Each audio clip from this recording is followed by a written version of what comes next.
going live. Going live in 3, 2.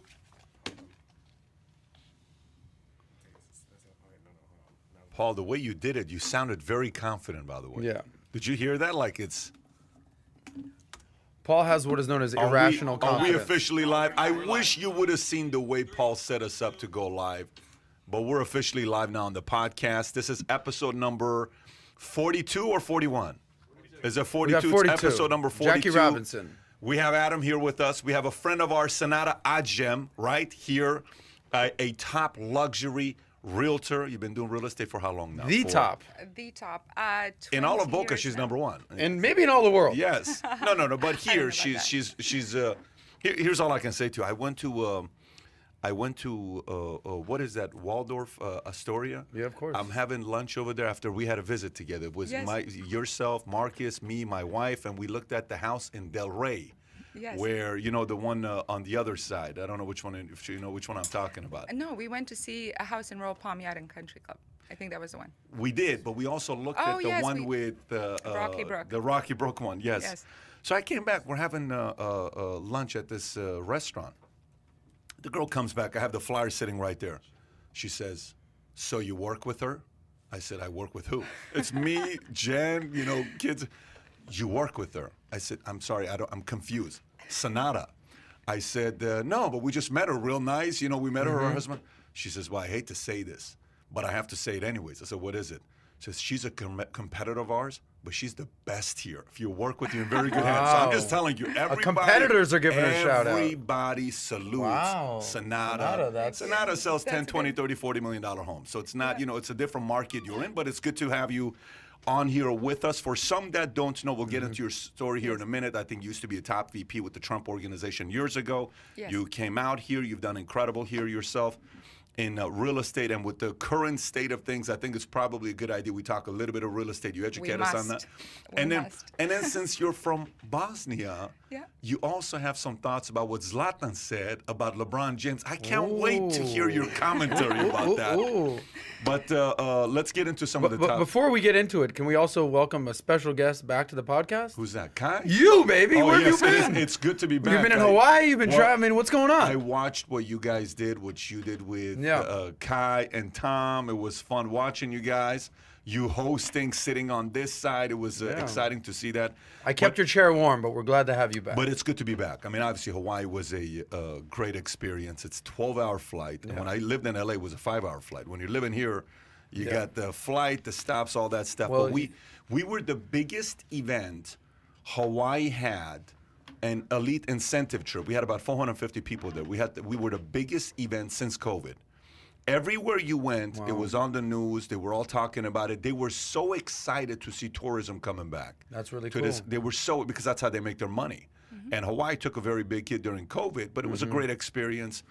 Good times. I got some thoughts I'll give at the end of the podcast. We had a phenomenal time in Hawaii. Well, now that you're in Florida, Floridians don't go to Hawaii for vacation. They go to the Bahamas. They go to Jamaica. They go to St. Bart's, even whatever. We like to challenge ourselves. We go to we move here. Hey, I'm going to Florida and I'm flying the exact opposite direction. That's double dose. But you had an awesome trip. We had a great time. And the tan is on point. Yes, we had a great time. The kids swam nonstop. We ran into Armon from Rafi's place. The best he spot says, "You're kidding me." He came out. You didn't know Armon was going to be there. I had no idea. That's ridiculous. He messages me saying, "Don't tell What me a you're in stud. Maui." I said, "I'm in Maui." He says, "You got to be. I'm 10 minutes awesome. away."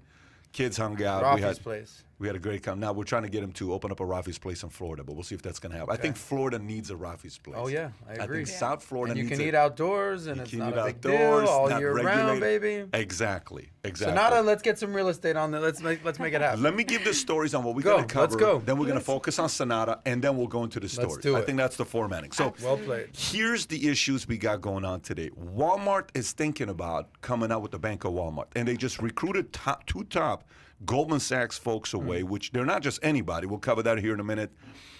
New York, Wall Street Journal did an article saying the old New York will not be coming back. Obviously, a lot of people are thinking the old New York will be coming back. They're saying it's not going to happen. We'll see what's going to happen there. Dow Jones surges 600 points as Johnson & Johnson announces their new coronavirus vaccine debut. Texas top electric company files for bankruptcy. I think it's a $2.1 billion bankruptcy after what took place. And you would have never thought for this to be taking place. Everybody was surprised by it. We may cover that. Mail fraud, United Airlines paying $49 million for scamming the USPS. For years this was happening. Now they got to cut the check. Buffett, in his annual meeting that he had, he made a lot of different statements. Number one, he bet on America. He says, always bet on America. Then he talked about fixed income investors may face bleak futures. Bonds, will cover that.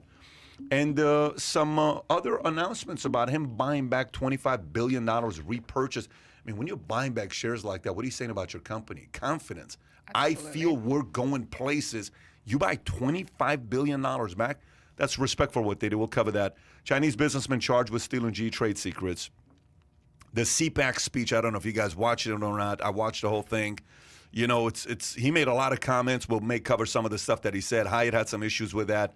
And then we have, let me see what else we got here. Minimum wage, Iran nuclear deal, Syria strike, Biden administration urge to penalize Saudi crown prince over the Khashoggi killing. We may cover that. And then Twitter had some stuff, and obviously we cannot do all of this without the Zlatan commentary of what he said with LeBron James, which, just so you know, I'm a diehard Zlatan fan. Same. I am a diehard Zlatan fan, but this may be a different... Same. Yeah.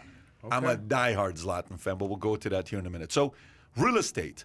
Tell us a little bit about your experience with real estate, how long you've been around, and what's going on today for the buyer, for the seller, for the investor. What are your thoughts on real estate market today? Real estate is on fire. I have never seen anything like this ever before. I mean, I've been doing it for 20 years now, and I've lived through the recession and the irrational exuberance of 2005 and 6. But what's happening now is so extraordinary in that the luxury sector is facing such low supply and such high demand that we're all in awe and just observing like what's going to happen next. So I'm really fascinated by this huge exodus from New York. I was just talking with Adam earlier. All of the New Yorkers we know are now living in Florida. So it was all about tax situations, a lot of tax refugees coming down. Tax refugees. Yes. Wow. And a lot of families who are coming for lifestyle. And it's a whole different ballgame now, particularly, you know, when you're talking about corporate relocations, you have Goldman Sachs, you have KKR, they're all coming down here. So. And do you think this is going to stop with New York? Or do you think this is going to continue? I think this is going to continue, not just because of tax benefits of being here, but also because people post-COVID, or hopefully we're in the post-COVID world, have realized that they want a little more space, they want a little more air to breathe, and less density. So I think it's going to continue like this. It's interesting you say low supply, high demand. So you put a house on a market, and we're not talking about $500,000 homes, $1 million, $2 million homes. You put a house on a market, $27 million house, boom, like this. Gone. 2-3 offers, closed, done. 30 days, 60 days. Yep.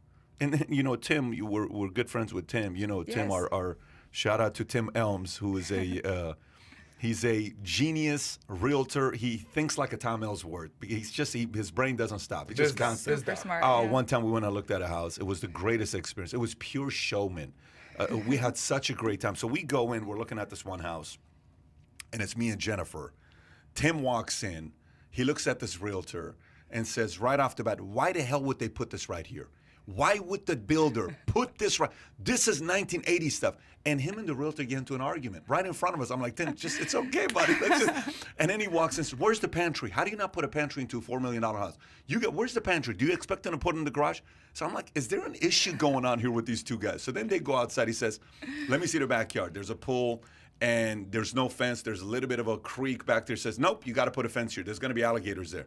He says, sir, I've been selling homes here for 30 years. There's not a single alligator. So I guarantee you alligators are going to be found in your swimming pool. So at this point, Jennifer just steps away, and we're just sitting there. They're going for 15 minutes fighting. We're just cracking up.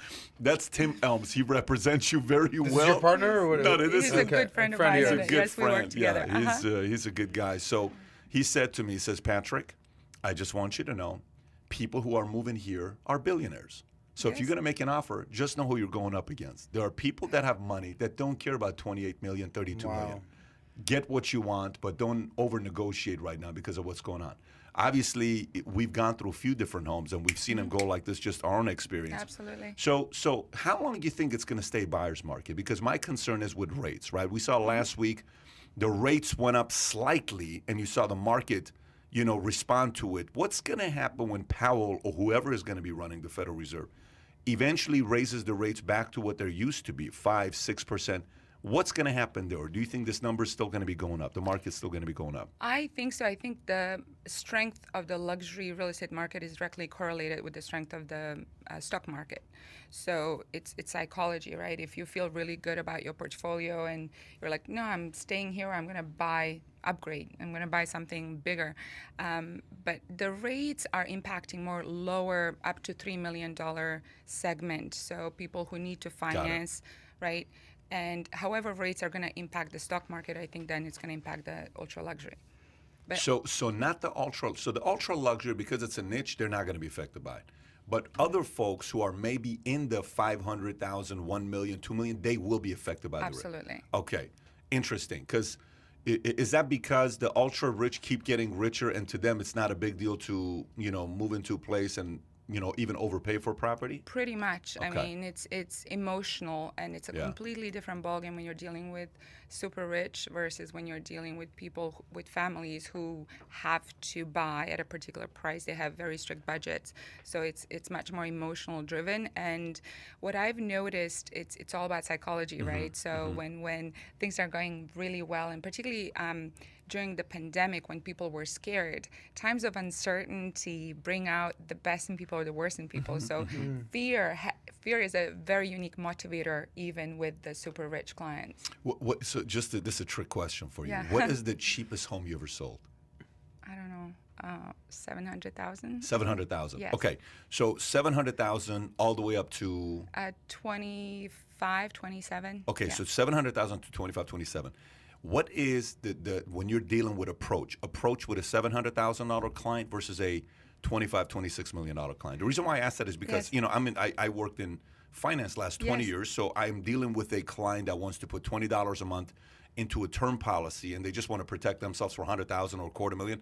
That's all they can afford, right? I'm going to set aside $100 in a mutual fund, versus you're dealing with a client that's talking about $100 million, a bigger number. It's a completely different approach with them. Is it for you as well? It is a different approach, but it boils down to a common denominator, and that's the needs, right? What do those people need? So if a family is really driven by, relocation, job is here, so let's say a husband doesn't want to commute too far, then we're just really strictly focused on that. With the ultra high net worth clients, it's a completely different approach in that their needs are, let's say, where my kids are going to go to school. Am I going to have space for the staff? Am I going to have the ability to work from home? Because most of these clients are big CEOs, and they want to have the ability to have huge offices at their home. And the pandemic, by the way, has had a huge impact on how people think and what these needs are. Before it was just, I need a house. Now it's more like I need a home because I get to be stuck in my home for so long. So my perception of the space has transformed. That's a good point, because many people are working from home for the last 12 months. Absolutely. Sonata, how easy is it for you to sell people from all other states to move to Florida? If you were the governor of Florida, let's say Governor Sonata, okay? Governor Sonata Ajem, okay, is kind of like Governor Perry would go to California and he would recruit everybody and he would do all these radio. If you're a small business owner, you're going through high regulation and you don't like the taxes, why don't you come down to Texas? Is that your Rick Perry? That's right kind of there? what happened to Not us. so bad. Not so we bad. met with Rick Perry, and he brought in Nolan Ryan, Don Nelson. He says, "Let me tell you about Texas," and then he incredible recruiting approach that they had. But if you were the governor of Florida, how would you recruit people to the state of Florida? oh my God, I almost want to tell them to slow down. Wow. Governor DeSantis, take it easy, buddy. No, it's almost like slow Too many down. are coming. It's Is like, that what it is? It's like 1,000 a day coming to Florida. So Wow. we need to be able to keep up with the infrastructure. Interesting. And but it's so easy to recruit because it's like, look at this lifestyle, you know, and also the pandemic was horrific for so many people and so many families.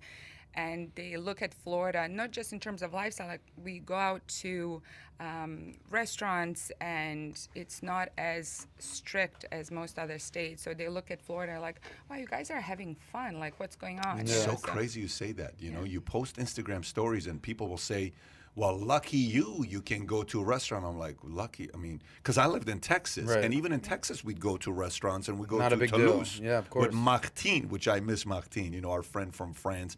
Toulouse. So we'd go to Toulouse and you're sitting there, you're having a good time. Great. Everybody would send messages. How are you able to do that? Yeah. Why are you able to do that? And you're standing. You come to Florida, same exact thing here.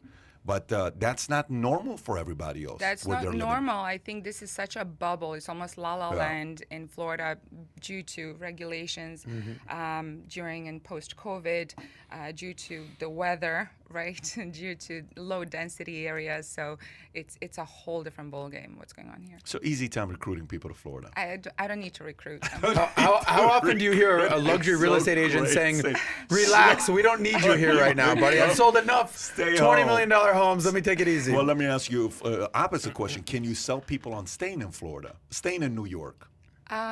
New York, that's $1 million question. That's the question. That's because a tough one. I think a lot of them are thinking of coming down, relocating the companies, families, everyone. So I think that once the weather gets better in New York and once post-COVID time it has improved, right? I think a lot of people will want to stay in New York. But New York, there's something so special and magical about New York, and it's so resilient. I think it's going to transform.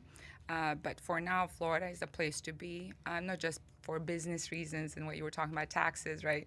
It's the place to be. So what's going on in New York right now? Like, obviously, supply and demand you talked about. Demand is ridiculously high here in Florida. Supply is low. Flip it.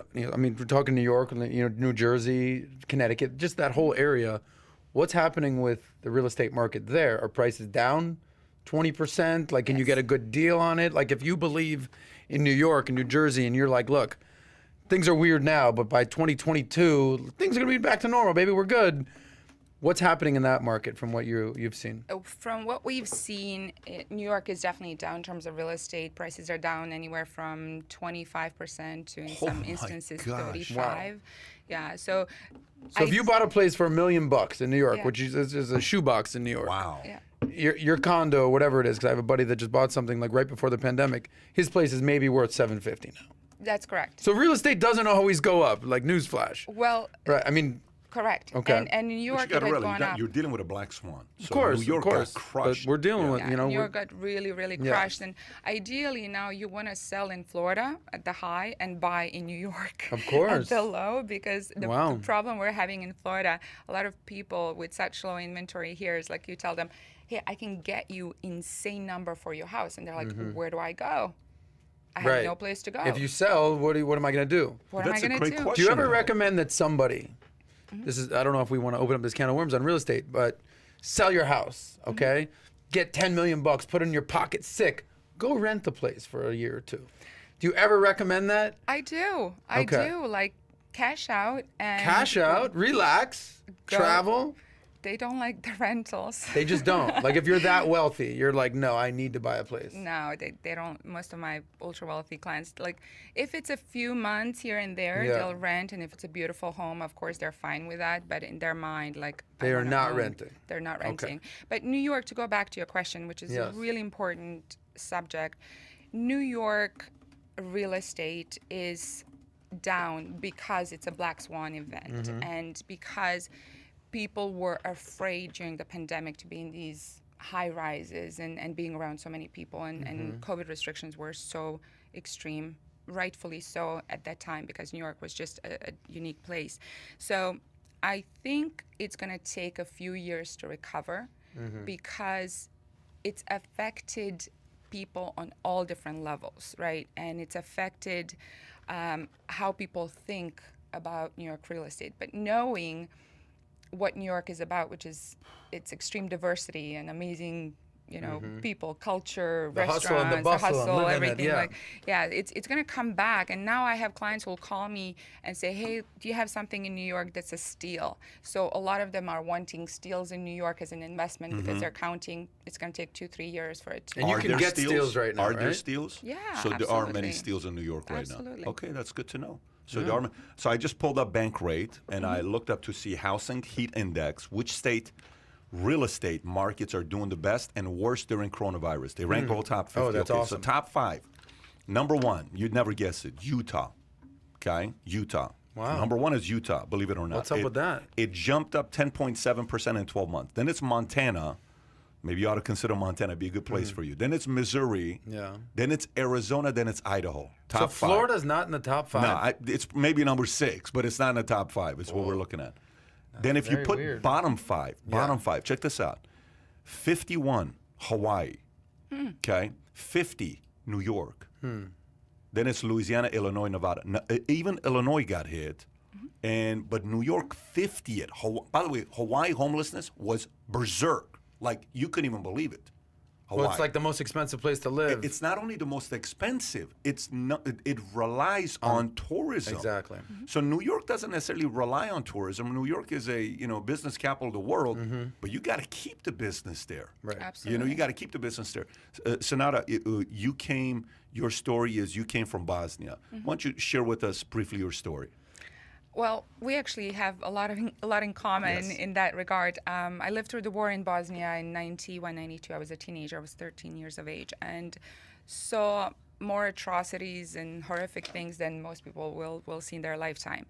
And I worked for the United Nations at the time and got a chance once in a lifetime, to come to the United States to study.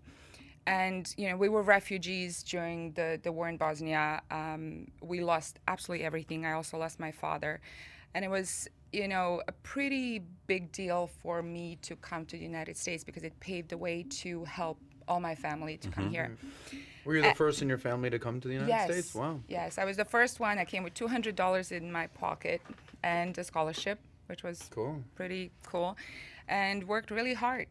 Ended up getting my undergrad degree, moved to New York, worked in healthcare venture capital, and then got an opportunity to work for Donald Trump. So it was the most unusual experience in that, I'm an immigrant, I'm a woman, right? Used to be a refugee, and coming to work in the big city was pretty awesome. That's why I have such a soft spot for New York. I love New York so much. In that place, people welcome you with your differences, with what you have to contribute, right? And after being there for about 6 years, I decided. They're meaning with Trump organization. Yes, Got it. yes. Yeah. So after being in New York with the Trump organization, with Trump International in particular, I decided it was time for me to have a little bit of an easier life because working, let's say, 80 hours a week is good for a few years when you're young. Is that the expectation? That's the expectation. 80 hours a week. Easy. Wow. And after, doing that for 5 years, you come to a point where you're like, okay, I need to relax a little. So I moved with Blackstone when they bought the Boca Resort. I moved here to Boca Raton, and I love this little place. And I used to get teased a lot by my New York friends, like, Boca Raton, like, seriously? It's such a What would little they tease sleepy you town. about? It's a sleepy town. It was known at the time, 13 years ago, as the retirement community, and Yeah, it's yeah, so yeah. not that. So if you move to Boca Raton, you're going to have to deal with that as well. Yeah, no, I mean that's what they told me when we were coming on here. But like honestly, we came here, the way they described it was the best. Say Miami, you got Palm Beach. Yes. Okay, you can even go Jupiter if you want to. Pace and speed of lifestyle. More south, faster.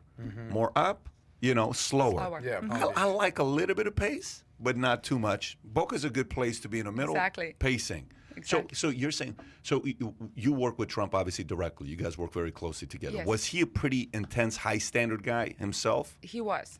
And was he like one of those guys that's always on where he'd come in to work. He was also working hard himself. He wasn't just expecting you to work hard, or was he also always working hard himself? He was always working hard Yeah, himself. so. So, you know, we would start at like 7:30 or so, and I'd be there until 10:30, 11. And we call him Mr. T. So he would come in the morning to see who's there, who's the first one in the office. Work. What time would he get in the office? I don't know, 8 o'clock or so. 8 o'clock. Step it up, Donald.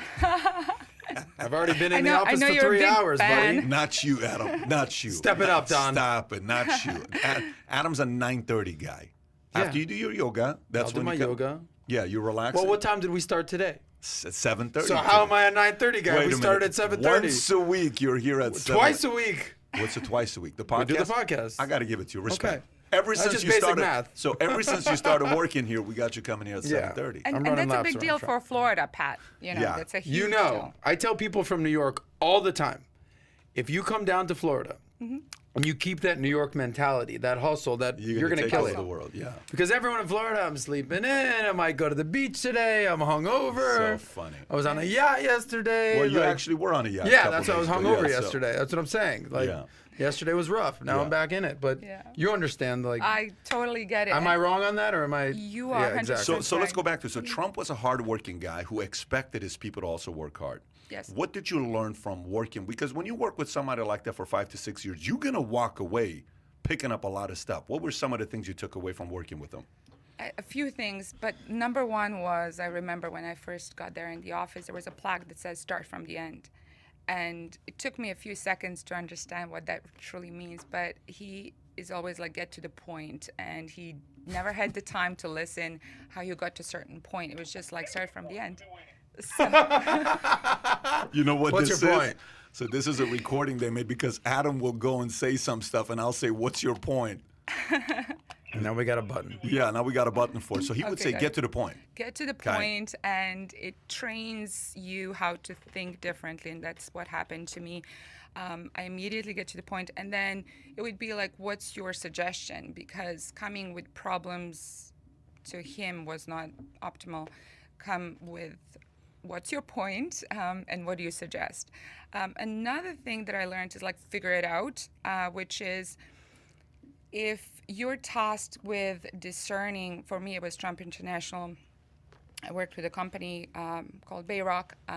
If you were tasked with figuring out who's going to be your target market for Trump Soho, how do you get highest price per square foot? And everything had to be the highest, the best, you know, the most glamorous and everything. So you would go into this process of what's it going to take. And the standards were so high that you knew if you just, you know, come up with a little report, and he hated reports, you'd have to tell him, you know, it's the Russians who will want to pay the highest price per square foot. Why? Not because of the location, but because of the brand. This is what you need to do with the brand. So it was really interesting, for me at least, coming from venture capital to real estate development and real estate marketing in particular, how to understand to maximize the value of a brand to achieve maximum price per square foot. Interesting. And the other thing was, which I think translated subsequently to his political arena, was know your people, know your audience. And if you tried to target very specific audience who already loved the brand, you just needed to focus on them. You didn't have to worry about trying to sell to someone else. So specific niche. Work on a niche that you had. Very Riches specific in the niche. niches. You know the whole. Okay. Yeah. So those were like some of the big lessons, and the other one was always be on. You know, I used to work from whenever I woke up, didn't even have time to train. You get ready, you get to the office, you work, you go to grab a bite to eat at like 6 o'clock, and oftentimes he would pop in at like 10:30 to the office to see who's still there. At night. At night. Yeah. And I remember one night in particular where I was really tired. I was working on a project in Phoenix, so I had taken the red eye, and I was at the office. It was like 10 o'clock. I was exhausted and, you know, just kind of, okay, let me just finish this. And he came by the office, and we're all like, okay. He's like, you don't have makeup. Like, why do you look so tired? And I'm like, well, I've been, you know, working hard. He's like, get it together, finish, and go home. Wow. So Like disrespectfully, or no, it wasn't even disrespectful. It was like just an observation. I didn't take it disrespectfully, but it was like you always had to be on. Well, think about it. Think about it. So just so you know, he got his work ethic and his hustle from his dad, but he got his swag from his mom. His mom was always on, and his mom always had the expectation that you gotta like the swab. You know, the swagger was a mom thing. I don't know if you've seen his mom's hair, hairdo, what it looked like. Her she had like a bouffant. Yeah, like pretty much. So if you look at That's a great word. Just say bouffant. Well, It's think a great about word it. to say. Have you ever seen him not look put together? Yes. When? There's a lot of photos of him looking sloppy. When have you seen Sloppy? him? Sloppy Don? When have you seen him being sloppy? You don't see it. If there is photos, it's because there's billions of photos. But the guy is pretty much, Granted, put he's together. always suited and Yes, booted and you gotta fake tan, and so we get it. Did you ever see him negotiate or no? Did you ever actually witness him negotiating? Yes. What was his style? The same what you've seen in the White House. I mean, he's really like just get it done. He doesn't care how you get it done.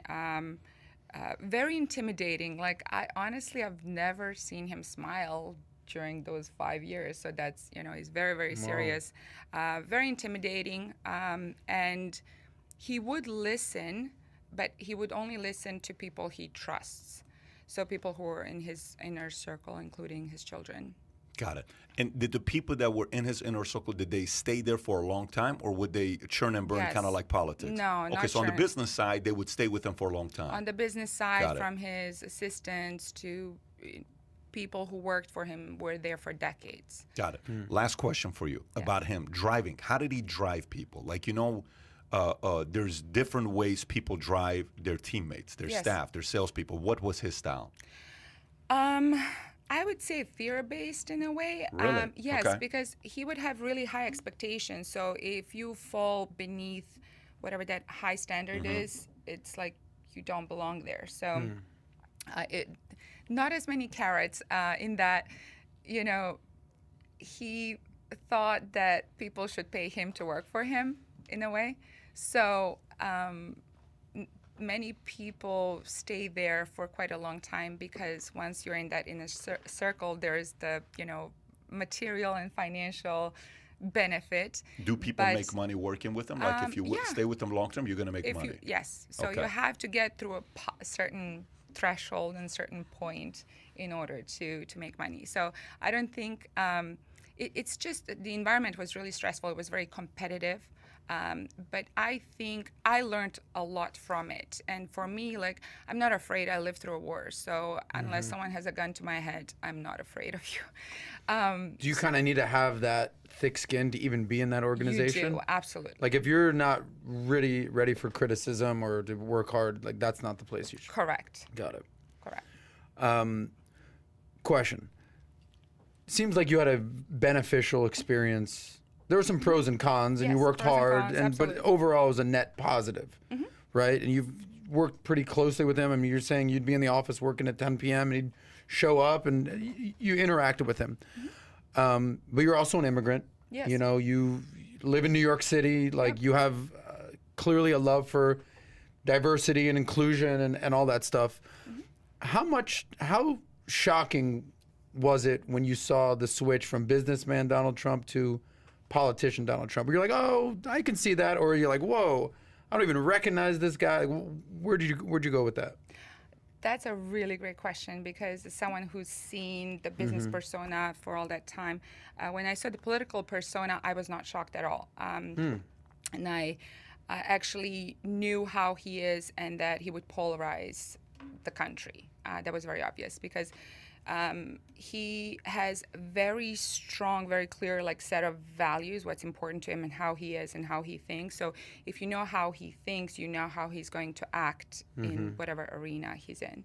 So it was really difficult for me in that, yes, my experience working there was a net positive, but as an immigrant, as a woman, it was really tough for me to see some of the statements, many statements that he's made and even what's happened in the Capitol and but it's not shocking to me.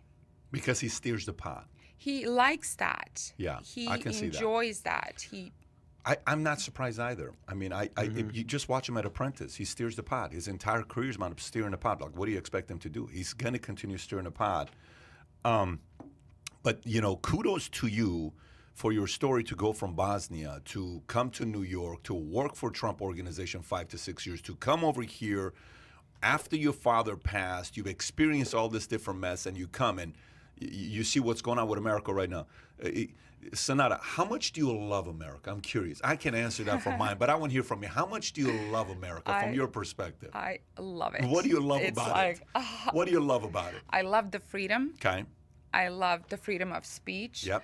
I love the fact that you can be an immigrant, you can be a woman, you can speak with an accent but not think with one, and make it in this country. You can be an entrepreneur. I love that. What does that mean, speak with an accent but not think with one? I say that because Yeah, some I've never people, heard that before. you know, you get underestimated when you speak with an accent. That's at least what I've experienced. And I joke about it, and I heard that from a good friend of mine who's Cuban. And I really took that on. It means that don't underestimate me. I like it. There's two people here with an accent, and a third one that can do any accent. Her and I have an accent. Yes. We give you an accent. You do a German accent for us. You Isn't did it. that crazy? I tell you. Do you want me to do accent? But don't forget, we also have other accent boy here. That's a Bruno Kai. accent. Yeah, that's like my gay German Bruno thing going That's on. a Bruno accent. Kai actually speaks with a thick Norwegian accent, but he fakes it because he wants to He speak gets like away an with it. American. Well, Kai, let me hear some Norwegian. Oh my gosh! Here we Some Norwegian or a Norwegian accent? All the above, Give baby. the accent. Give the accent. Is from Norway. I moved to Florida, and now I live here. Wow, you can do it. bad. Good for you. Not bad. Good for No, you. that's how they speak. No, Very that's nice. that's I how. think that's if Bruno were from Norway. Yes, she just called you out, bro. By the way, Kai, teasing. Kai Okay. shout out to Kai. He's Since- talent. He's behind the scenes. Yes. He's So since MVP. we're on the topic, Yeah. let's just wrap this up since we're on the topic because I'm curious. By the way, somebody's asking a question here. Daniel Astacio, I'm going to get to your question here. Matter of fact, I'll just ask her right now. Her advice to a Florida realtor and her favorite books for realtors. Wow. Advice to Florida realtors is give it your all. It's a crazy time, and I think just work really, really hard right now, and be prepared. Save all your money because we don't know how long this is going to Let last. me hear you say, save that money. Save that money. No, seriously. So work because There you you don't go, know how long this Sonata. is going to Yeah. last. Yeah. I think that's very The good good counsel. times may not last forever, I for think sure. this is very good counsel. So save like you've never saved before in today's economy. Absolutely. Okay. Some people love to spend when the money is there, but I just say Yeah. save all your money. Be very, very careful how you plan for your future because nothing lasts forever. It's crazy. I'm buying a house right now, and I know I'm not buying at the best market, and I know that. What does that feel like, knowing But that you're buying at the top of the market? But I know, like we just had a conversation right off off camera about whether you buy structure, you buy land, all this other stuff, and we have a good team. I think we're pretty clear on what we're looking for. I think everybody's managing expectation well. And we will see what's going to be taking place. Let me ask Sonata one last question, just before, because I know On we're going to Trump move on. or No, on- just on real estate Yeah, in go ahead. general. Yeah. So take off your $25 million hat and put back on your $700,000 hat, right? You Okay, said that's okay. absolutely. So what advice do you have for our audience who are, maybe they're buying a first-time home, and maybe they're not in Miami, maybe they're anywhere. Just, we talked about the list. Who should be buying a place right now? Who should be like, look, maybe you're renting. Like, give you advice to the $500,000 buyer, $1 million buyer, real quick, not the $25 million buyer. Would you? Absolutely. Sure. That's a really good question in that most people feel that real estate is their highest asset, right? Like the highest valued asset. So when you're making that big decision, and it's a very emotional decision, not just financial, I would say be logical, not as emotional about your purchase. Look for off-market opportunities. That's a big one because most people just look what's on the market right now. Use your resources, your connections, your people to look for things that are not even on the market. Because there are, things change. Unfortunately, in our business, divorce is one of the major reasons for people to want to change their home situation. So I would say, regardless of the price range, but $700,000, definitely finance because the rates are so low. Look for good opportunities, knowing that it's it's about the value. So if you decide to sell in 3, 5, 7, or 10 years, that you're going to be able to sell your property and not regret your decision. Gotcha. When you say 3, 5, 7 years, is there a certain amount of time that if you buy a house, you're not selling for the next X amount of years? Is there a sort of a rule of thumb? Most people, believe it or not, keep it for about 7 years. Okay. That's the average. But a lot of people come and tell me, oh, this is my forever home. I'm going to put a fortune into it. And I'm like, don't do that, because most forever homes are not forever homes. Don't get too emotional about Don't get this. too emotional. Stay logical. I couldn't. So 9 homes in 11 years. Like if you think about how many That's times how many homes you've lived in. First of all, It's crazy. Like whatever we buy next, I already know. It's not like, she's listening right now. Babe, I just want you to know it's probably not for a mom. Be brace for impact, because some's going to happen next 5, 10 years that we're going to say, let's go look at X, Y, Z. But let's talk about CPAC, Trump's speech. Okay, what he's, and I'm not talking about Cruz or any of the other guys. Matt Gaetz, I'm specifically focusing on Trump's speech. What was your biggest takeaway from what he said at the CPAC? Curious. Because Want me to start? This is the first time he came out, so why don't you take the lead? So obviously, he did his greatest hits. You know, Joe Biden's the worst president we've ever seen in the first month, and the radical left. And by the way, the country seems to be doing okay for the last month or two since Biden's like the whole the country's gonna fall apart and the communists are taking over. I've pretty much enjoyed life for the last 30, 60 days. Sort of stress-free. There was a little insurrection at the Capitol, but who's, paying attention to that? But the thing that stuck out to me the most wasn't so much the greatest hits, wasn't the talking about how horrible Sleepy Joe is. It's the specific singling out of any Republican who dared to cross him. Like, if you didn't pray to the golden calf of Donald Trump, he came after you. Liz Cheney, the guy in he's very outspoken. Adam, someone help me out here. Adam, he's in Chicago. Congressman Adam Kenowitz, I forget his last name. Kai, you got a name for me? Adam something. Chicago congressman, Illinois congressman, awesome guy. All those guys. He's specifically saying, if you voted not lock in step with Trump and you voted to impeach him or did anything, he is coming after you. Yeah, Adam Kinzinger. Sorry, I knew it was Adam K. Who doesn't do that, though? I'm curious. Like, you tell me what politician or president doesn't come after the person but doesn't call them out by name and singles them out, and, So this guy at least is being truthful about who. So the mistake on his is he publicly shares his strategy. But I just want you to know, in the world, and this is not I'll take shots at the areas that he doesn't, but you name me one politician that's not going to remember that. You tell me Obama wouldn't want to come back after Trump to make sure he didn't get reelected? You mean to tell me a Bush didn't come back after? You mean to tell me none of those guys do? I see your point. I think you're right. So, clearly, that's in their mind. But what we are witnessing is the oral vindictiveness of this man. Like, I'm not saying behind closed doors. Yeah, buddy, that's politics. Well, I agree. The James Baker book. Okay, the James Baker book. I don't know if you know who James Baker is. Yeah, James Baker, long-time Republican strategist. Forever, he's the genius behind the genius. He was so logical, right? He was not the emotional guy. He was a logical guy.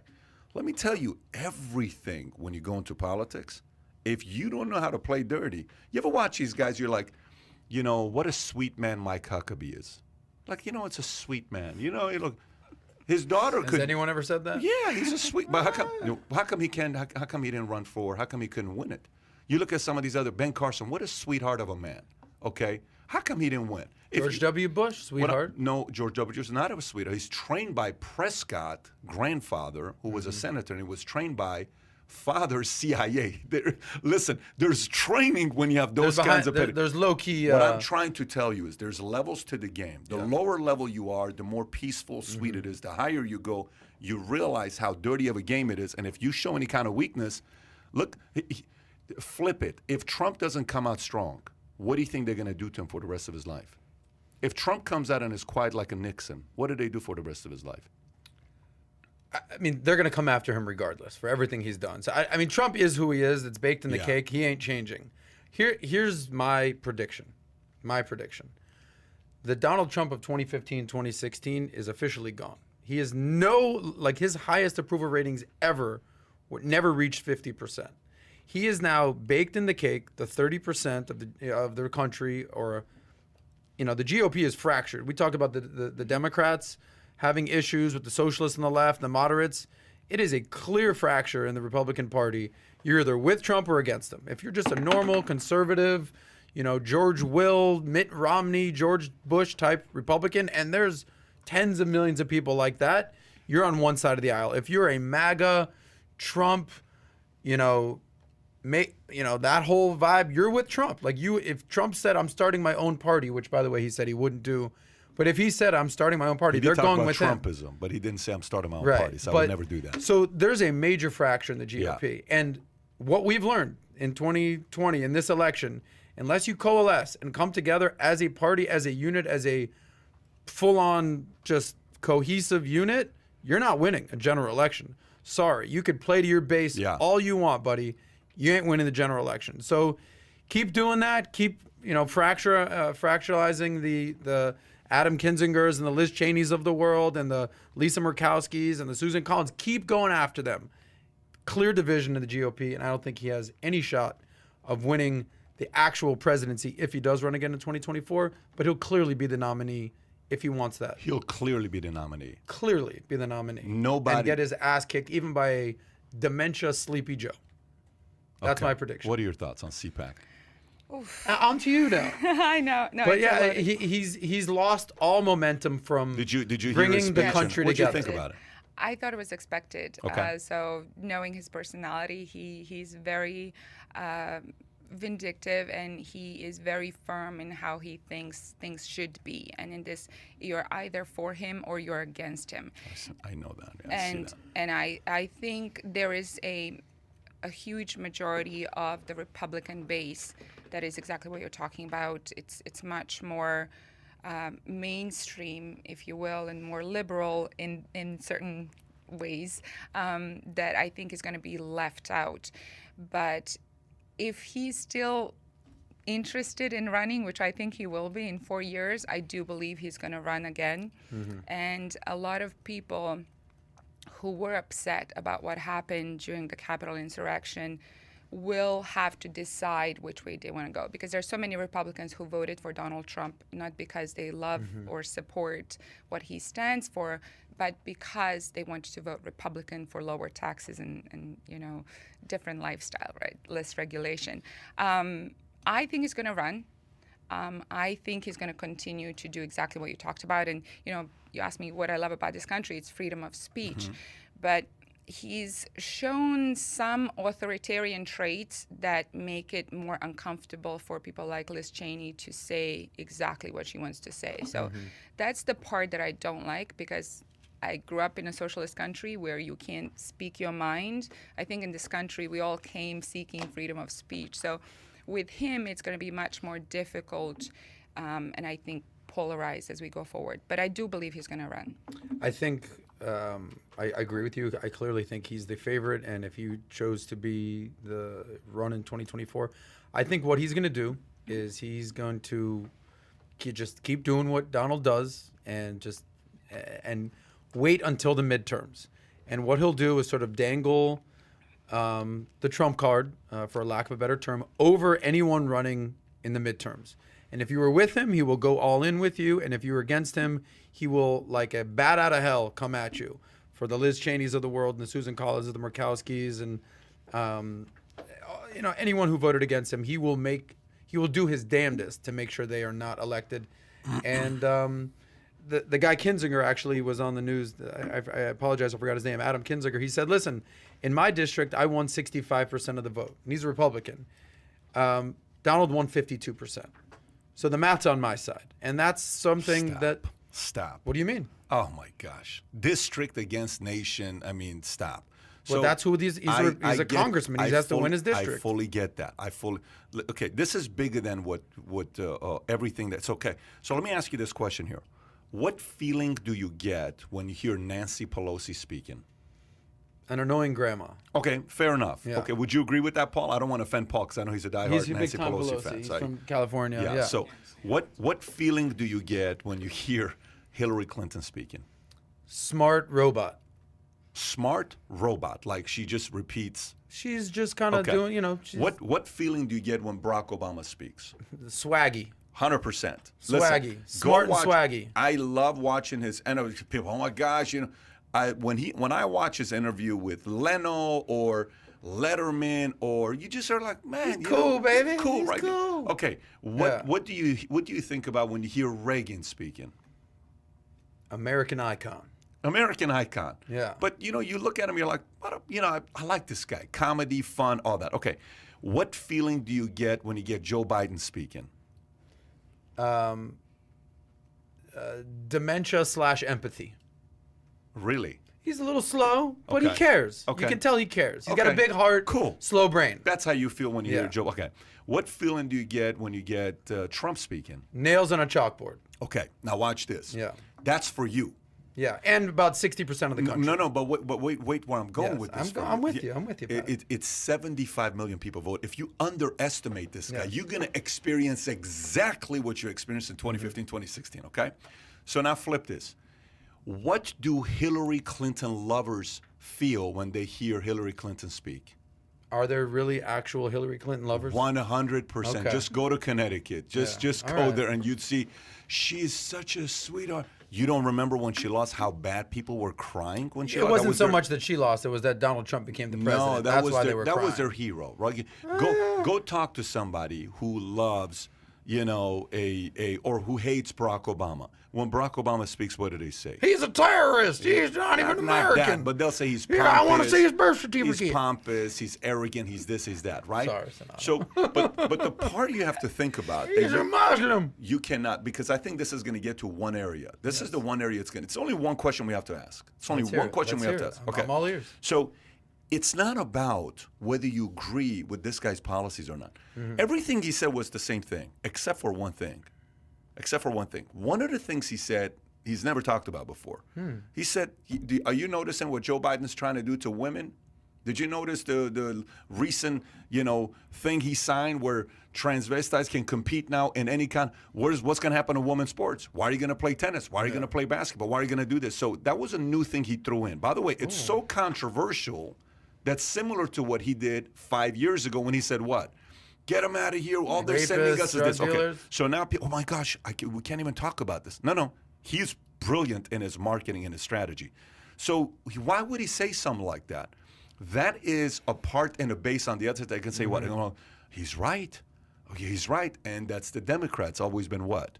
Protecting all, we're party for the rights. women. Yep. So that's kind of going to backfire there because he knows how to play the divisive game just as good as these guys. He knows no who he's doubt going up he against. knows how them. to play the divisive well, game. first of all, There's no doubt in just that. so you know, his enemies are dirtier than he is. Just so you know, his opponents are 10 times dirtier than he is, but they're private. He's public. Anytime a person publicly shares their strategies, it doesn't mean they're the dirtier one. The private one is the one that doesn't say anything, but behind closed doors is like, let me see how bad I'm going to make your life a living hell. So he's not the So dirtiest you guy in the agree market. with his public strategy of airing the I grievances? didn't say and I everything? agree. You just heard a woman that worked with her for a high-ranking VP worked with him for 6 years explain to you how he is. Nothing has changed for this guy to run the way he runs things. I mean, I can already see how he runs his sales meetings. I can already visualize how he would drive his salespeople. This is the point I'm trying to get to you. The only question we have to answer is the following. Can he win without Twitter, Facebook, and YouTube? That's it. Yeah. If he can, he's going to win. If he cannot, he ain't going to win. It's that simple. By the way, is he permanently banned? He's permanently banned from Twitter. Okay. YouTube, he's safe. But when you do a YouTube interview with him, and if he even comments on saying, you guys know this was a rigged election. You guys know I won the election. Fraud. YouTube is Disclaimer. able to take that video down because Or to put them, together a... not just that, they're able to take the video down. all the way. Well, YouTube said anybody that talks about Gotcha. election fraud, they're taking those videos down. YouTube made that announcement. So he can't go and say, well, let me tell you something, they really stole this from us, et cetera, et cetera. Look how much our 75 million. So the question we all have to answer is not even a political question. I don't care how you feel about his, the wall, 500 miles.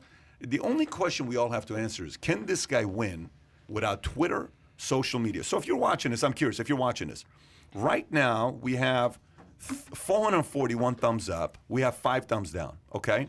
So 441 to 5 thumbs down. Press thumbs up if you think he can win without Twitter, Facebook, and YouTube. Press thumbs down if you don't think he can win without Twitter, Facebook, YouTube. I'm curious to know what people are going to say. But what do you think? You Pat, think he you can hit win the without nail it? on the head. I got to give you kudos for injecting the actual logical, non-emotional question here at hand, because that's exactly the scenario that we should be asking: is can he win without having big tech, by his side, or at least allowing him to vocalize his thoughts? Without Twitter, there is no Donald Trump presidency. Who was it that you interviewed the other day? Oliver North. He said, "I wish that Trump would put down the damn phone," something to that effect.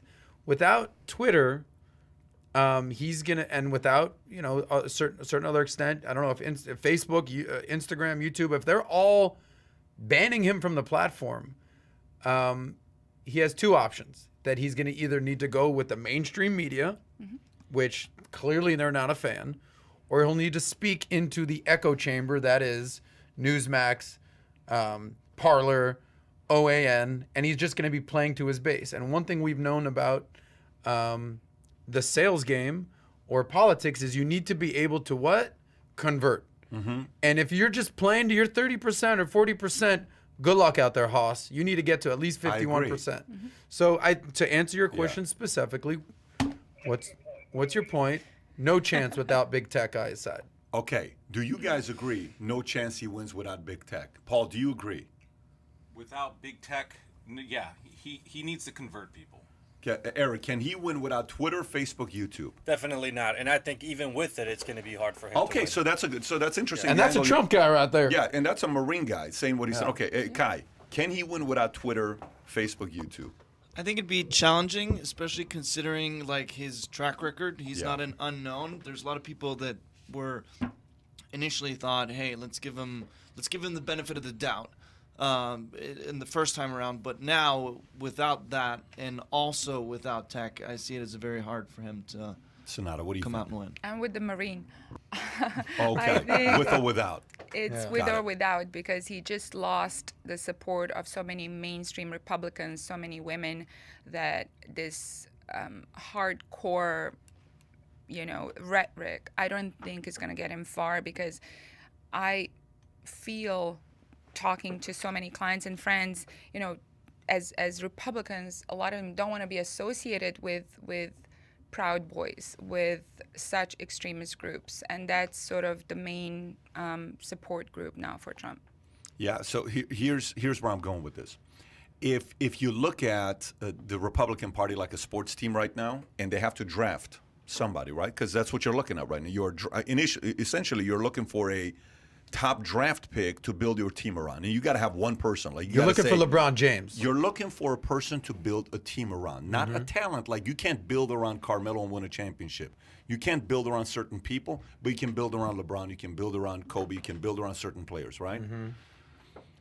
If I'm in that room and it's the 20 big decision makers of the RNC Republican Party, if you don't have a solution for Twitter, Facebook, YouTube, you better start putting it on somebody else. And by the way, that includes CPAC. That includes a lot. If you don't have another platform where this guy can go, so imagine he wants to say something. Who does he call? When you want to make an announcement, what do you say? Hey, I'm doing get all the media out here. Okay, cool. Everybody's in front of you, 40 cameras. Yeah. So here's what we're going to do. I noticed earlier today what happened in New York. I think it's a travesty with Cuomo, the governor. It's time to impeach. Okay, you need that. Who's he going to call? AON? Is he going to call news? Who's he going to call? Yeah. Sure. Rush Fox, Limbaugh? There is no Rush. Who's he going to? No, Yeah. You can't even call Fox. Fox is not even going that direction. Fox is also kind of going more center-right. Fox is not going far-right. I mean, Tucker's staying there, Hannity's staying there, but not everybody's staying there, right? So the opinion people will, but not the news people in Fox. But it's not an audience to convert. He converted people on Twitter, Facebook, YouTube. So if the RNC gets emotionally closed behind closed doors by Trump, but they don't have a solution for another platform for him to speak, you just have to be thinking about it. Is there somebody for us to build around or not? So I don't know. I think when he gives a speech and you're listening to him, you're like, this is exactly the speech that converted a lot of people, inspired a lot of people that wanted to do something with you Good. Now, right after you gave that speech, what would you do? 40 tweets on Twitter. He can't do that right now. I think the Republicans have clearly two strategies. They can embrace Donald Trump and play to their base, and the people that love Trump and love everything about, they are gung-ho. They love him, love him, love him. His approval ratings are ridiculous. Or they can try to convert people and put their money behind someone like a Nikki Haley, who a Democrat would vote for. Let me say that again. A Democrat would vote for a Nikki Haley. Would you vote for Pence? I would not vote for Pence. You wouldn't vote for Pence? No, I liked, he's just vanilla, the most vanilla of the vanillest vanilla I've ever vanillaed. If he's vanilla, what is Biden? I mean, what do you Vanilla, he's got at least some Rocky Road in there, a little bit, like some moose tracks. You gotta be this is kidding me. no, there's just too. So you're talking about converting. Yeah. As someone who votes typically Democrat, Nikki I'd Haley vote could for convert. a Nikki Yeah, Haley. Nikki Haley could I'm coming convert. out and saying a Democrat would consider doing that. If you want to win 50% and not just play to your 30% base, you got to have someone like that. I think they if have you want to to be have the very MAGA careful. crowd, good luck with Trump, y'all. It's not even the MAGA crowd. I'm not even worried about the MAGA crowd. I'm worried about you having a platform. I'm not worried about the MAGA crowd. I'm worried about, are you going to be able to get in front of the big screen, in front of these things that you need? Can you get in front of these things and have tens of millions of people here? If you don't, how are you going to influence people? You're not going to be able to. You're not. So, the whole challenge with libertarian, well, how come nobody's paying attention to the libertarian community? Libertarians have a great argument. Libertarians. Who was that, by the way? Well, libertarians have a great argument. They have a great point. They have a great case. How come nobody converts but 2-3% because they can't get here? Yeah. But who was that accent? You did a good accent. Who was that? Some all of the about most accents Was that like today. a great Rand Paul? storyline. Ron Paul? Great What was that? storyline. Yeah. Terrible storytellers. right? Oh, Great Joe Jorgensen. principles. How horrible is that? Oh my gosh. Terrible Do marketers. you know who Joe Jorgensen is? No. There's a reason. She'd vote for Joe Jorgensen. That's not the point. The point is Yeah. that's the point. Yeah, exactly. That is the point. She was the leading candidate in the last presidential election for libertarians. And you, as a woman, don't you probably think Joe's a man. I did. That's the point. It's a woman. It's Joe. J-O. So yeah. That's She would probably identify with a lot of her philosophies wise, for sure. Yes, I mean, never heard of her. freedom, Yeah. But the point is, if you don't get that, forget about it. I don't care how amazing Power you of are. the media. You need It's it. extraordinary. So, and he knows how to get it, but if he doesn't get it now with social, it's a different ballgame today. You got to be able to get me to hear you out here. If you don't have this, it's going to be a challenge. Okay, let's talk about Bank of Walmart. You guys okay with that? Ooh. Let's talk about Bank of Walmart. So, why Walmart could become a serious player in banking. As Walmart looks to launch a fintech startup, the retailer is turning to Wall Street veterans to help into moving into the banking world. They picked up 2 senior bankers from Goldman Sachs, Omer Ismail, the head of Goldman Sachs Consumer Bank, and David Stark, one of his top lieutenants, to help lead the retailer's new fintech startup. I don't think in here it talks about markets, but we'll get into that here in a minute. Walmart announced earlier this year that it was partnering with Ribbit Capital, the firm backing fintech startups such as Robinhood, to offer financial products for customers and employees. Customers have made it very clear they want to move more from us in the financial services arena. President and CEO of Walmart US, John Furner, said in a statement, Walmart's current financial service offering include the Walmart Capital One credit card, the prepaid Walmart money card, and the ability for people to cash checks in stores. They're saying if Walmart goes into the banking business, they immediately become one of the biggest if they go into that world. Thoughts? I think it's a very smart strategy on their behalf. They've managed to become such an important global player as it relates to not just retail, pharmacy, you name it. Walmart just has figured it out, and I think it's very wise for them, because if people are going there anyway, most of America shops at Walmart, right? I mean, that's how it is. I think it's a really important place for them, and I know the company Ribbit Capital, the venture capital firm, they invest a lot in cryptocurrency and like really alternative fintech startups, and for them to partner up with Walmart, I think is baller. Baller. I think so as well. I like that term. I think so as well. All What right, do you think? Here's the question, Sonata. When's the last time you, the luxury real estate guru, shopped at Walmart? I don't know, 6 years ago. You're not going to find Sonata on Walmart. Okay. I'll go to Target. Oh, but, yeah, français. Walmart. Oh, really? So Target. you're more Target than you're Walmart. Yeah. Okay, so you will not go to Walmart. That is the fancy term. Well, let me tell you my little experience with Here we Walmart. go.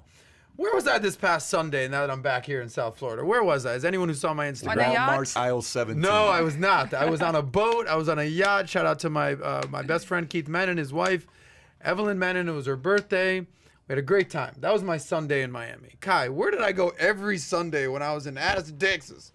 You went to Walmart off of Beltline. Walmart Sundays. There was nothing else to do. I mean, I was just I had my Walmart Sundays. So and part of it was there's a two-prong approach here. If you live in Miami Beach or downtown Miami, there's not a Walmart for miles, nowhere. So when I moved into, thank you for your. By the way, this guy got me my apartment, and he said, "Go check out the VV&M over there."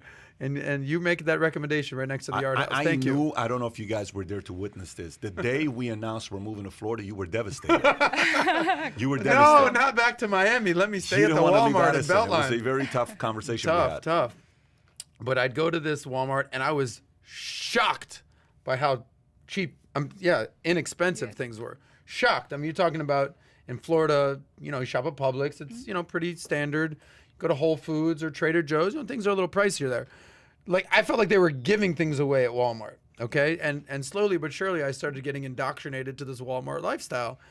And damn,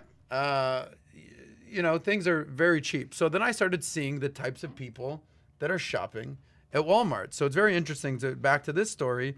Walmart's current financial service offerings include the Walmart Capital One credit card, a prepaid Walmart money card, and the ability for people to cash checks in stores. These are not type of people who are buying $25 million houses.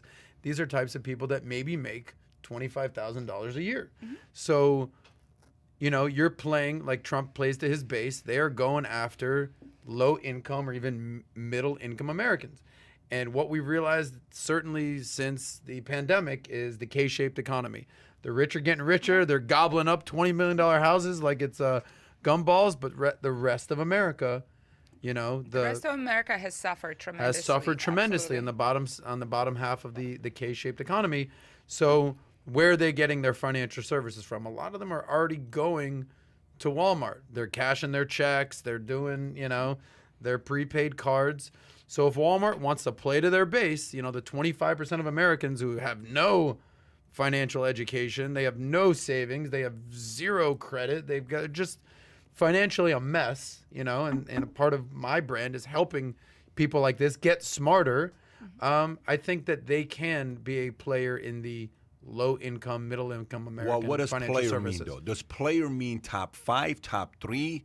Can they compete at the top? What does player mean to you? Yeah, I mean, look, FTM, follow the money. So they're going to need the law of large numbers to compete. They're going to need millions and millions and millions of low-income Americans to say, all right, I'm done with Bank of America. I'm done with Chase. Wells Fargo has screwed me over one too many times. I'm a Walmart guy now. I'm a Walmart gal. And, they're going to need... Would you consider yourself a Walmart? Like, No. But wait a minute. Actually, a serious question. Your whole spiel about you go to Walmart a lot kind of hurts your game a little bit with the girls, but never bring that up on a date. No, I'm good. I'm very transparent. I hope you don't go on a date and you say, transparent. hey, Mary, good to meet you. First time. By the way, I was at Walmart the other day. At least he'll know that they like him. I will take them to Walmart and see how their selective process. I will take them on a date to Walmart. High end. Take any cereal you want. Anything you Go want, ahead. baby. I got you. Adam, We're going to Walmart. It's a I've high heard aisle roller 7 right is there. beautiful this time of year. That's true. High That's roller. true. So Paul's going to say something about Walmart. But before Yeah. you do, I was Yeah, going to you ask were this gonna make a question. point. You were gonna make a question point. I was going to ask you is this. Walmart opens up the banking side. Would you open up an account with them? 0% chance. 0%? Less than zero. Yeah, I'm not banking at Walmart.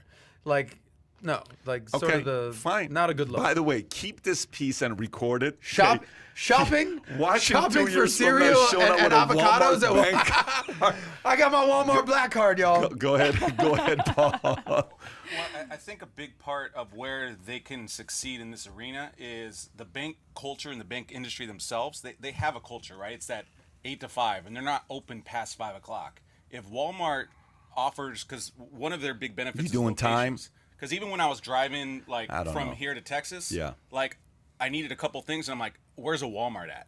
And Yeah. I know I can count on them for That's that. a good point. So if they can do that same thing in the banking industry Yeah. and be like, hey, I need to go to the bank at 9 o'clock at night, I'll be the Let me customer. ask you, Paul E. Yeah. Would you, who's your bank right now? To Southern Don't say California. it. Don't say Don't it say because it. people All right. may go try to get all Would your you money. start banking at Walmart? You. If they offer what I just said, if they are more convenient, because like I don't go to the bank anymore, but if I need an app, You would bank at Walmart. I would bank at Walmart. Yeah. Boom. All right, you don't keep it go going. to the bank anymore. No. What do you mean? Because everything you do is online. Everything's online. Yeah. Okay. My bank's in California. Okay, fair enough. So here's the follow-up question for you. Couple things to be thinking about.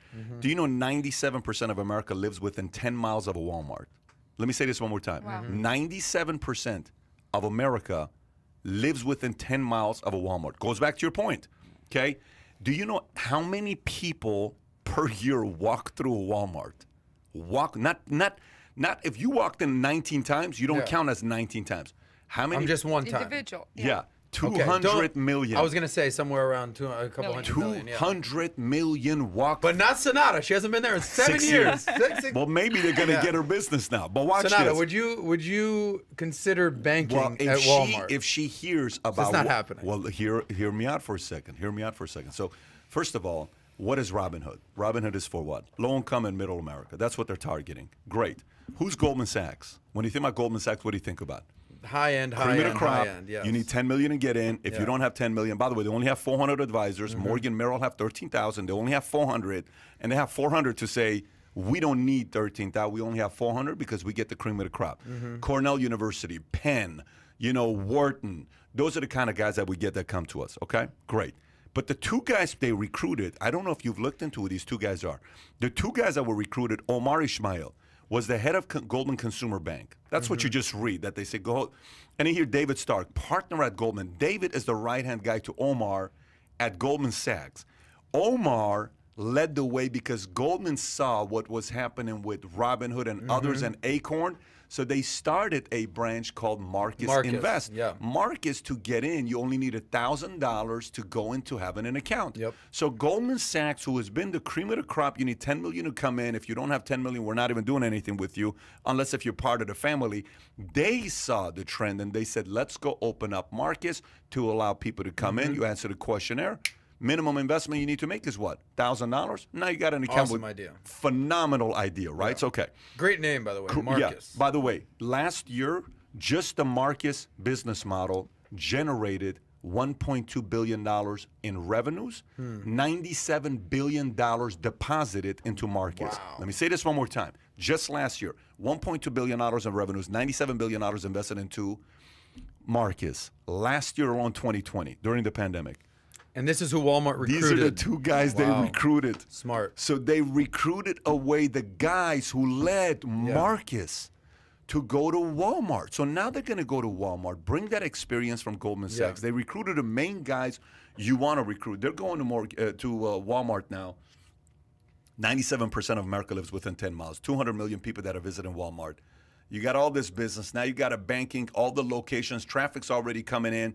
Then the question becomes, who's an ally, who's an enemy? Meaning, who wants to see this become a reality? Who doesn't want to see this become a reality?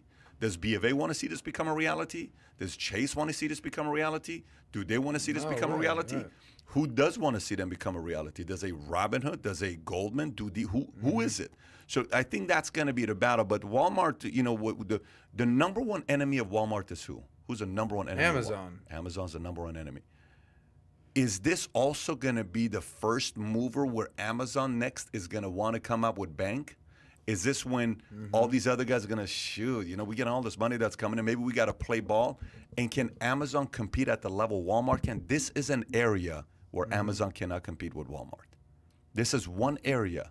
Why? Is it because they have actual stores where 200 million? 97%, Yeah, 10 miles. got it. So I can say to you, 97% of Americans are within 10 miles of my bank, called the Bank of Walmart. That's very, very interesting, the angle they took, if you think about it. Because it's what Amazon cannot directly compete with them in.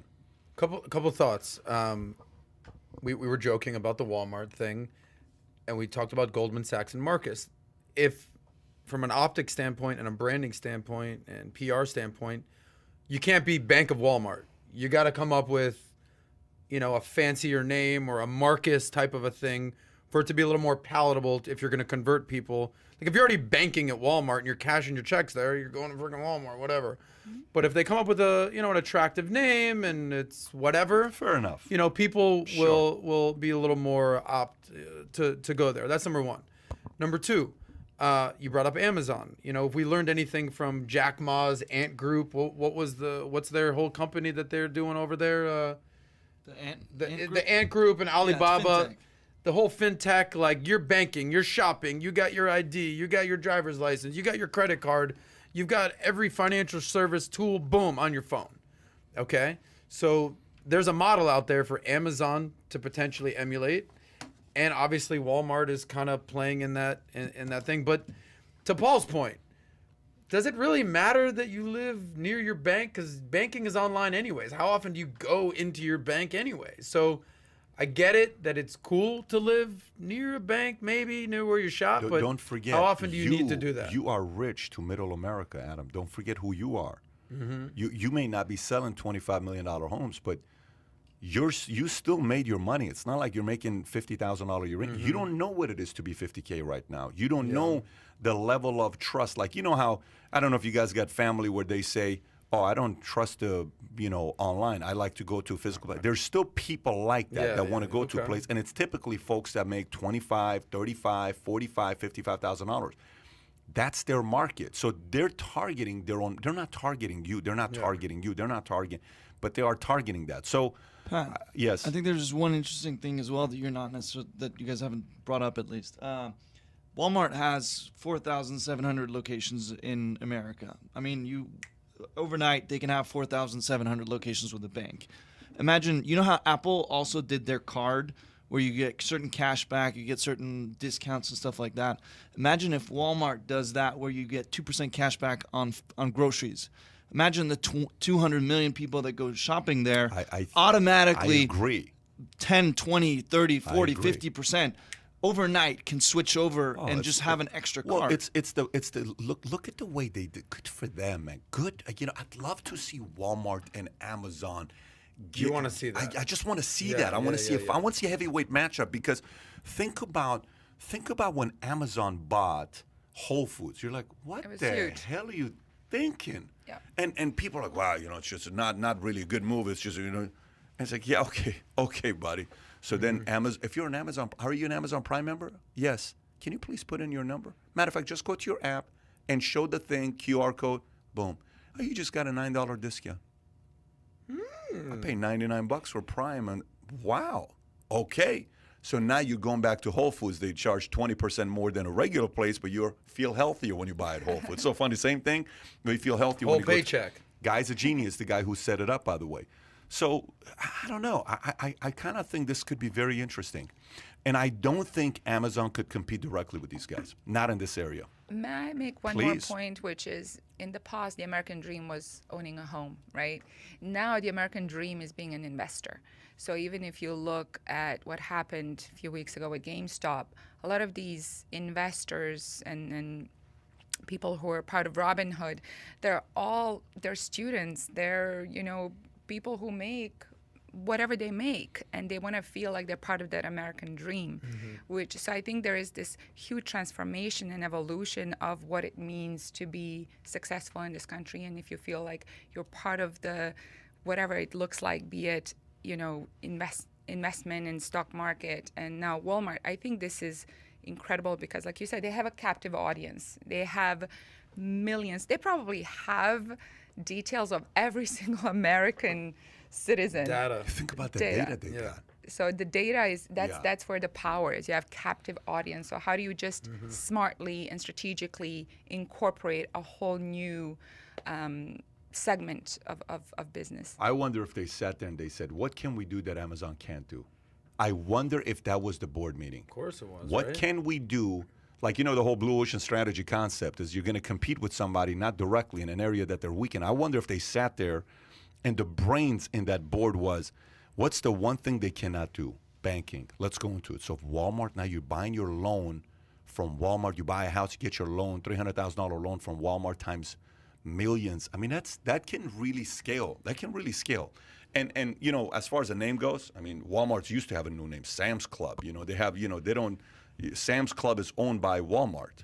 Sam Really? Walton. Sam's the founder. Sam's Club. Sam Walton. Sam's Club. Yeah. Okay. So they could come out with a new name. It's not a big deal. You were going to say I also something. think if you look at it the way Apple has their ecosystem of the apps, the App Store, kind of how everything is Yeah. kept within it. Imagine how Walmart can do that with banking as well. I mean, then you're just controlling. I am lot looking of it. forward to this heavyweight. Ooh, this could get so interesting. So interesting. on Pat, what one they- thing I've definitely realized / learned about you, you light up when you think about competition. Oh, yeah. When you think of Oh, yeah. Walmart versus Amazon, you like genuinely, you're like, oh yeah, baby, let's get that competition. Are you kidding me? You Like, love it. Of course I love it. You wanna Like, compete. The night Conor lost to Poirier, I'm like, what? You know, because we wanted pissed. to see a Khabib fight. Yeah. Of course you want to see a fight like that. Yeah. But this, you realize this is the ultimate heavyweight. Yeah. This is trillion-dollar companies going up against each Well, other. it's like Facebook and Apple kind of talking smack, getting into it. That's the heavyweight stuff. I don't think so. I don't think so. I don't think so because Facebook and Apple? No. Okay. Let me. Oh my gosh, my Adam! I can't believe you went over there. So, Mr. getting Kai, riled up. I went there. I Watch went there. this here. Watch this here. Yes, sir. Okay. What percentage of Facebook's revenue comes from ads? Don't say it. Do you know it already? Well, we talked about Okay, this so on the what pod. is it? It's like 98%. 98%. Yeah. Okay. Crazy. Apple's revenue, 98%, doesn't come from one product. So Correct. what Amazon and Walmart are playing, they're trying to go dominate other. Facebook is not playing that game. Facebook's playing the ad game. Facebook's competition is NBC, CNN, Fox. Data, though. It's no, what I'm trying to say. Oh, the game they're playing is you're going to come advertise and put your commercials with me. You're going to come spend your ads with me, not with these other schmucks, because people are on this here. Yeah. They're no longer watching. So Facebook's a complete different animal. Yeah, and by the way, to their strength, they're in a position that they're probably the hardest to directly compete with. Facebook's not easy to directly compete with. Who's going to directly compete with? Google Plus tried to come out with a social media. So how many of you guys actually posted more than 5 things on Google Plus? Never even heard of it. Google Plus came out. It was their Facebook. They got 50 million subscribers month one. They said they're going to blow up. They're going to beat Facebook. I never once posted on anything. When did that? When was year? What year was That's that? the point. Yeah, I never heard of it. 6 You years were in ago. That's like When me I- and when I Facebook shopped Plus. at Walmart. Exactly. That's a lot. I know Google Plus like Sonata knows Joe Jorgensen. I don't. Okay. Who? What? So that guy? So here's a question for everybody that's watching. If you think Bank of Walmart will compete, thumbs up. If you think I don't think they're going to compete with Bank of America and all the other guys, thumbs down. I'm curious. We got 636 to 34. By the way, the last time when I asked the Yeah. question, can Trump win without? Yeah. It was 3-1, which means 3 people said he still can. 1 said he cannot. So it's Yeah. interesting to see what the stats Well, are going to be. we know some of the people in our audience Well, we'll are see gonna, what's are gonna gonna happen there. agree So- regardless. Okay, So are you? Bottom line is, are you rooting for Walmart to beat Amazon? I'd say compete, beat. I am rooting for Walmart to make the banking industry uncomfortable. I am rooting for Walmart to make Amazon uncomfortable because you know who wins here? Guess who wins consumer, here? baby. You The and I do. consumer, That's yeah. why you love capitalism. Yeah. Yeah. That's why you love capitalism because it works. It's not about you. It's about the consumer. You win at the end of the day. You like win that. at the end of the day. It's interesting Yes. how you light up when you talk about these kind of things. There's something in your bones that this About is in what? your DNA. Capitalism, competition. Well, Taking over the. here you have a top realtor who worked for a capitalist, left socialistic / communistic nation to come to U.S. You got a guy like me who lived in Iran. What do you want to call that? It's not socialistic. Totalitarian. fascist? Fascist? What do you want to call it? Women don't have any freedom. You can't vote. Girls get married at 13 years old. I mean, that's Iran's laws is what you're talking about. Yeah. And then we leave. We go to Germany. We come here, and then you can build the kind of life that you got here. Yeah, capitalism works. You work for a capitalist. You work for a capitalist. I work for a capitalist. We're all capitalists. Everybody, my commission that comes from insurance companies comes from because somebody started a business that's a capitalist. Capitalism, the only way the socialism argument exists is because of a capitalist. Only way. If there is no capitalism, there is no other arguments. No other isms if it wasn't because of capitalism. No isms comes first. The first ism that comes is what? Capitalism. No other ism. You need money to be able to spend the money. And the capitalists know how to make the money so others can come out with their own individual isms, whatever those isms may be, right? So Yes, I'm a diehard capitalist, and I will keep saying that for the rest of my life. That's awesome. And I know if it offends you, I know you get very frustrated when I The soy boy community, we're gonna be all right. Yes, We're soy gonna boy be all right. community. I know you get emotional. I love about that. capitalism. know I you just do. don't like authoritarianism. No, authoritarianism. I don't like crony capitalism. yeah, you That's don't like what that I either. don't like. Yeah. I'm not a fan of that part because that's not a great equalizer. Okay, so let's talk about Buffett. Is it okay if we talk about another capitalist? Is it fair to say that Warren Buffett Yeah. is one of the greatest capitalists of our era? A Democrat. A independent. Read his book. I don't know if you've ever read his book. You ever read his, what is that one book, Snow? Effect? Huh? Snowball effect. You ever read it? It's a few thousand pages. It's Every week. Remember, 2,000 pages. Not That's his new Sunday. Sunday at book club. Forget about the yachts in South He Beach. sits I'm at- reading If you Warren ever Buffett. see I'm reading his Adam at annual letters every Walmart week. Reading the book. It's Yeah. actually, by the way, it's actually, if you don't read it, listen to the audiobook. Okay. And I'm recommending this to everybody. Yeah. You will learn so much about how he became who he is today. Personal life, marriage, how he managed it, what happened to his wife at the end. You know, his parents, the influence of his parents, Republican Party, Democratic Party, how he got involved. All of it. Fascinating. Anybody. Could you sell that guy a $25 million house? He still lives in his No, you same couldn't. house No. in Omaha that he's lived in for like 50 years. No, he's a different type of a Yeah. capitalist where you have to save your money and be smart what you do with it. I like that guy. He's kind of I like you. like that guy. He's kind of Save like that you. money. That's more You know like. that he eats McDonald's every day for breakfast, and if the I market. think Whole Foods would have been better for him, but That's you know true. he But he's drives 90. an He's old 90, car and he's doing great. he's doing 90 great. and he says what he drinks eight Cokes, Coca-Colas a day is what he drinks. I think he's trying to get everybody else to drink 8 because but he's He the biggest owns shareholder of Coca-Cola. So let's talk about Buffett. It's got a few different things that we got to cover, so let's try to get all of this. First one is Warren Buffett says fixed income investors face bleak future. Despite the recent sell-off that sent Treasury yields to their highest point in a year, as high as 1.6, bonds remain unappealing and should be avoided, legendary investor Warren Buffett says. In his annual letter in Berkshire Hathaway shareholders on Saturday, bonds are not the place to be in these days, he added. In certain large and important countries, such as Germany and Japan, investors earn a negative return on trillions of dollars of sovereign debt. Let me read that one more time. He said, in certain large and important countries, such as Germany and Japan, investors earn a negative return on trillions of dollars of debt. Fixed income investors worldwide, whether pension funds, insurance companies, or retirees, face a bleak future. Buffett noted that the income available from a 10-year U.S. Treasury bond at the end of 2020 was 0.93%, which has fallen 94% from 15.8% in 1980. What's a bad example to use because 1981 is Jimmy Carter, but typically 3 to 5% is what you had. It's still a big drop-off that we've had. So thoughts on what he said about fixed income? I actually agree with him. He's looking for the highest growth, and that's why he bought back all these Berkshire Hathaway shares, right? I think with fixed income, it's really good when the returns are great and you feel comfortable and safe when the economy goes down. But in time of such extraordinary growth, why would you want to do that? I would agree with that. But I think there's an area that's the concern. I'm curious to know, what are your thoughts about bonds? I talk to a lot of millennials about investing, especially in the stock market. I'm a big fan of investing in the stock market, and diversify and having some crypto in your portfolio. And the conventional wisdom is have your age in stocks or bonds and kind of have, like, if you're 30 years old, have 70% stocks, 30% bonds. If you're 80 years old, 80% bonds, 20% stocks. That's sort of the conventional wisdom. But at this point, unless you're 80 and you're not taking on any risk, why would you be in any bonds at this point? I know. Like anything.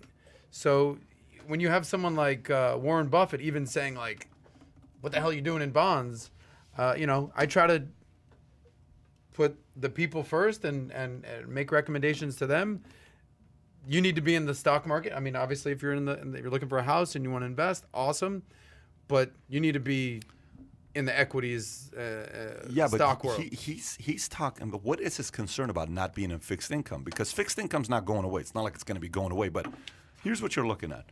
2-year note right now. If you got a 2-year treasury. And what is it?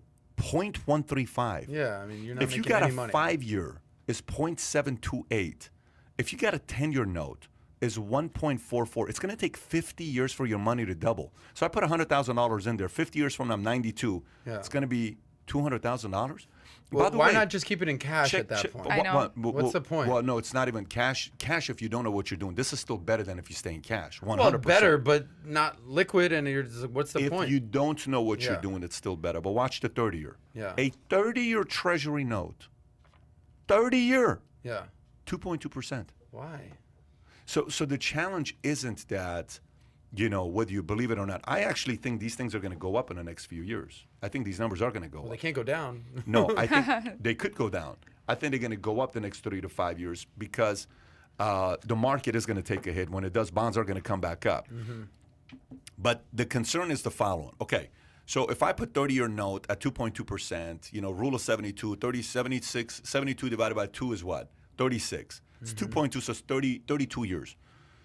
Gold right now is $1,700. Do you think gold is going to double in the next 30 years? Double? Double in price, 30 years. Yes. Do you think it's going to be $3,500 an ounce 30 years from now? Possibly, yeah. Possibly. Do you think it could, you know, go maybe not double, go to, you know, $7,000 an ounce 30 years from now? 30 years from now, gold. We don't create more gold. Gold is gold. Do you think the price an ounce of gold will be $7,000 30 years from now? I don't. I mean, I with a limited supply and high demand, then possibly yes. I mean, this is the point I'm trying to make to you is like 2% on a 30-year.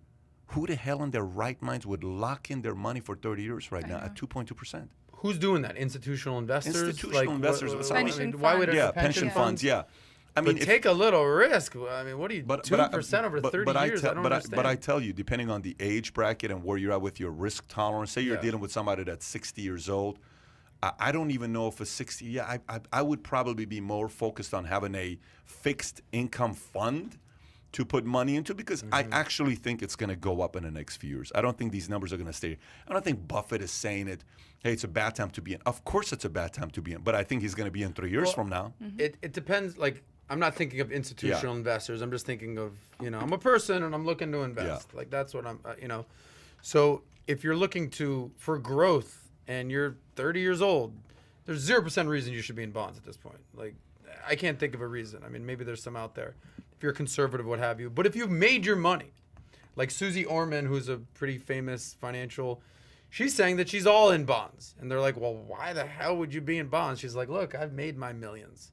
Why do I want to have any risk whatsoever? I'm 70 years old. It becomes about wealth preservation. Yeah, just keeping my money. I'm good. But if you're looking to, like, for me, I'm in, you know, growth strategy. I want, you know, returns, and I want my million to go to 5 million, and yada, yada, yada.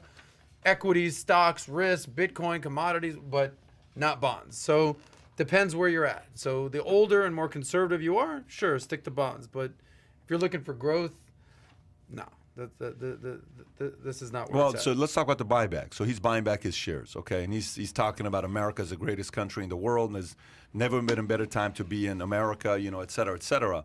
What are your thoughts when he is buying back his own shares? And we're not talking about like a little bit, $25 billion of his own shares they're buying back. Well, you talked about where his mindset was this. He's clearly bullish on his own company, and he thinks that the stock is low. How do you, as an investor, process when Buffett says, don't worry about buying my share. I'm going to buy 25 billion of it. Yeah. How do you process him doing that? He believes in his company, and he believes in America. And I mean, anytime, here's something I'll say about Buffett. Anytime, not that I'm doubting America, anytime I'm just like feeling a little uneasy with what's going on in the world, there is something really cool about being reassured by Warren Buffett. Bet on America. Don't bet against America. Like, there is something, just that reminder is pretty cool. You know, being from Bosnia, hearing things like that, like, how does that make you feel when you hear Buffett just being like, America, baby? He's the preeminent thought leader as it relates to investments and finances, and knowing, yes, he made his money here, right? But he is just so wise, and, you know, 90 years of age, he's seen it all pretty much. I'm the same way. Like, I want to know what his thoughts are and what he's doing to gauge and look at the crystal ball, because we don't have one, where this market is going to lead us to.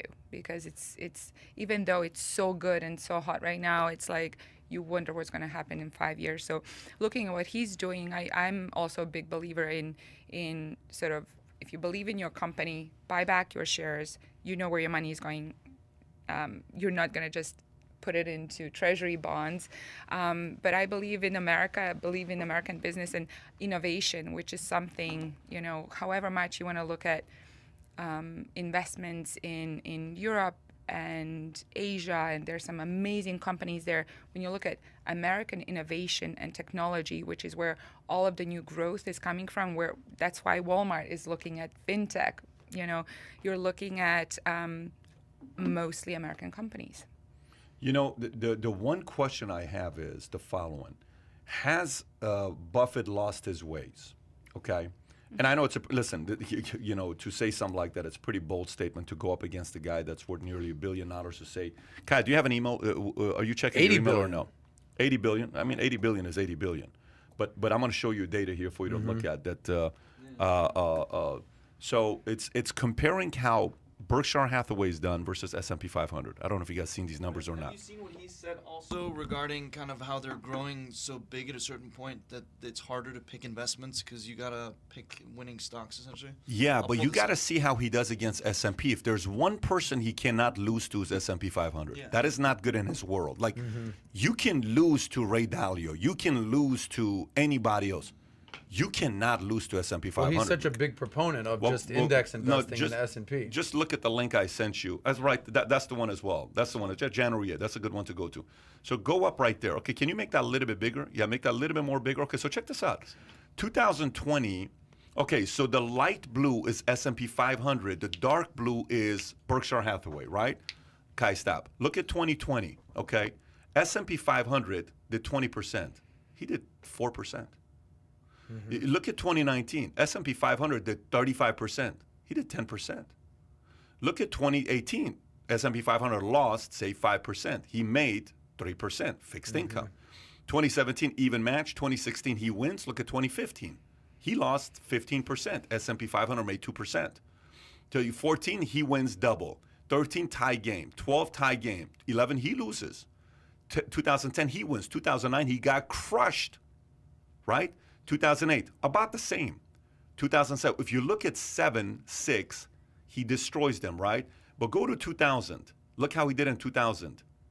Crushed S&P 500. Look at 1999. He lost, right? Because that's the dot-com era, et cetera, et cetera. So, the era of Berkshire Hathaway, the one thing the market is questioning is the following. Look when he sold his 10, 11% he had in those 4 airlines. Remember when he sold he owned 10% in United, 10% in American, 10% in all these guys. He sold them right at the beginning of the pandemic. Bad time to sell it because it went 10x. It went 10x 6 months later. So that cost them some money here. So my biggest concern is the following. When you think about Elon Musk and Tesla, do you think Tesla's going to sell if Elon Musk is no longer with us? If they keep creating their products? You think it's going to sell? I think it is. Because I think it's a good car. I think it's a very, very good product that they're producing. Is iPhone selling after Steve Jobs? Why? Because it's a good what? Good product. Mac, it's a good product. They produce good product. Berkshire Hathaway's philosophy and intuition. Can you duplicate intuition? Can you duplicate intuition? Like, does Trump's kids have the intuition of the father? Can Obama teach intuition to his kids? Can Elon Musk teach intuition to his 4 or 5 kids? You cannot teach intuition.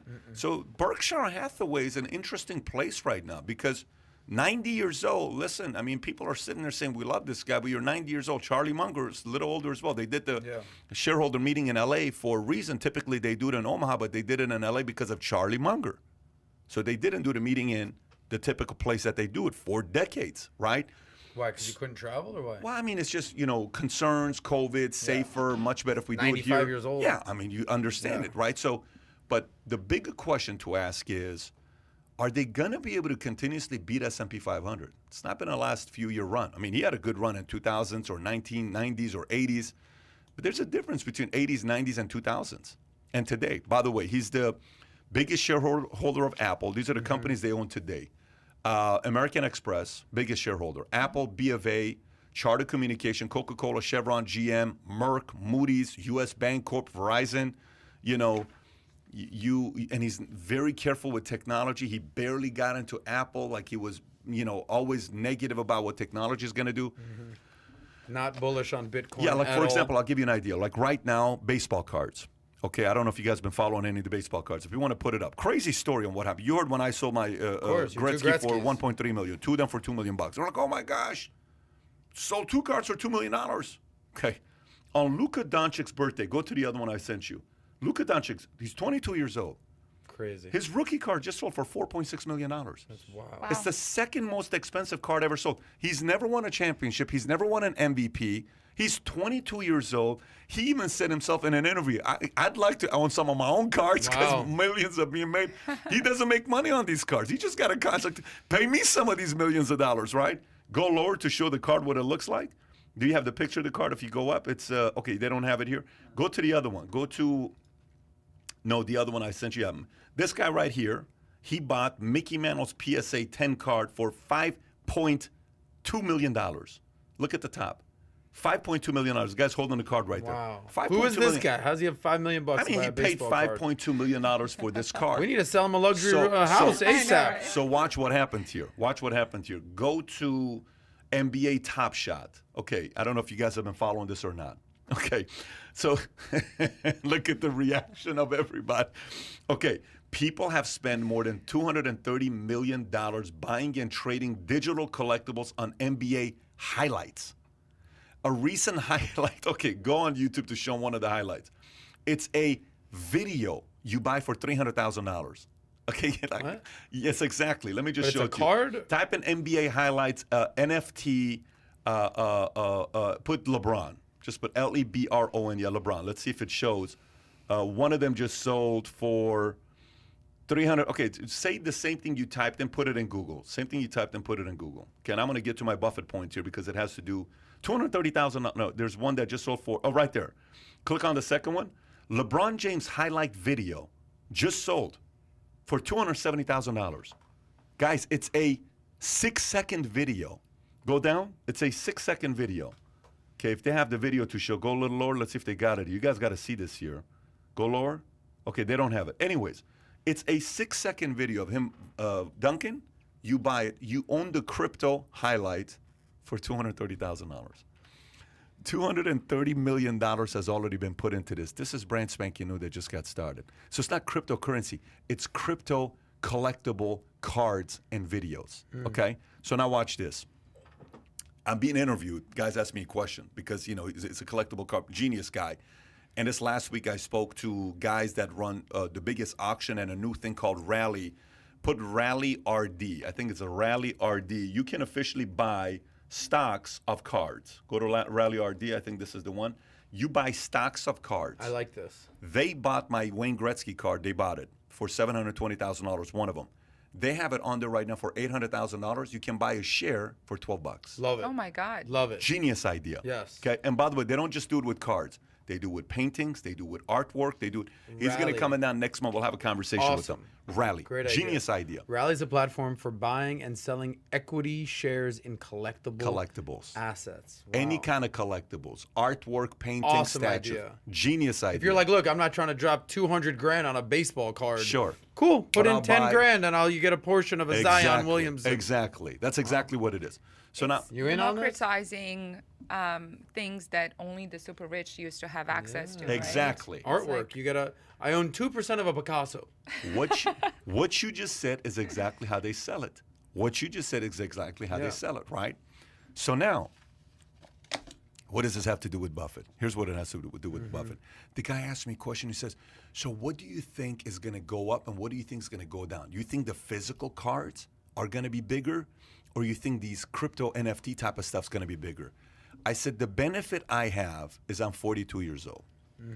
Is I'm young enough to remember, I'm old enough to know the value of cards when it was 30 years ago when we collected them, and it's emotional to me. But I'm young enough to be logical to know this crypto stuff that you're seeing that's ridiculous to Warren Buffett, it's going to take off. Yeah. This is going to take off. So the challenge with Buffett is there an age where you hit where some of the philosophies and the risks that you took, you no longer will take to outgrow S&P 500? I don't know. That's the challenge. Because remember, you're not buying a physical product. You're buying the man's mind. And he's 90 and the other one is 95. So is Berkshire Hathaway going to continue growing after Buffett? What do you think?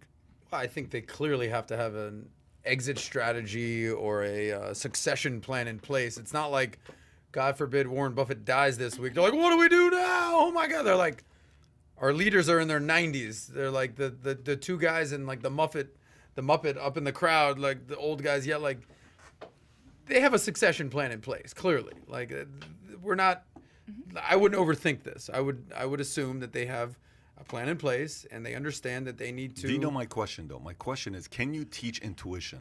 No. I mean, you give the example of like Tony Robbins' son is trying to go out there and give speeches, and you're just like, oh, sorry, buddy. Like, you know. Michael you Jordan's don't son got tried it. playing Exactly. basketball.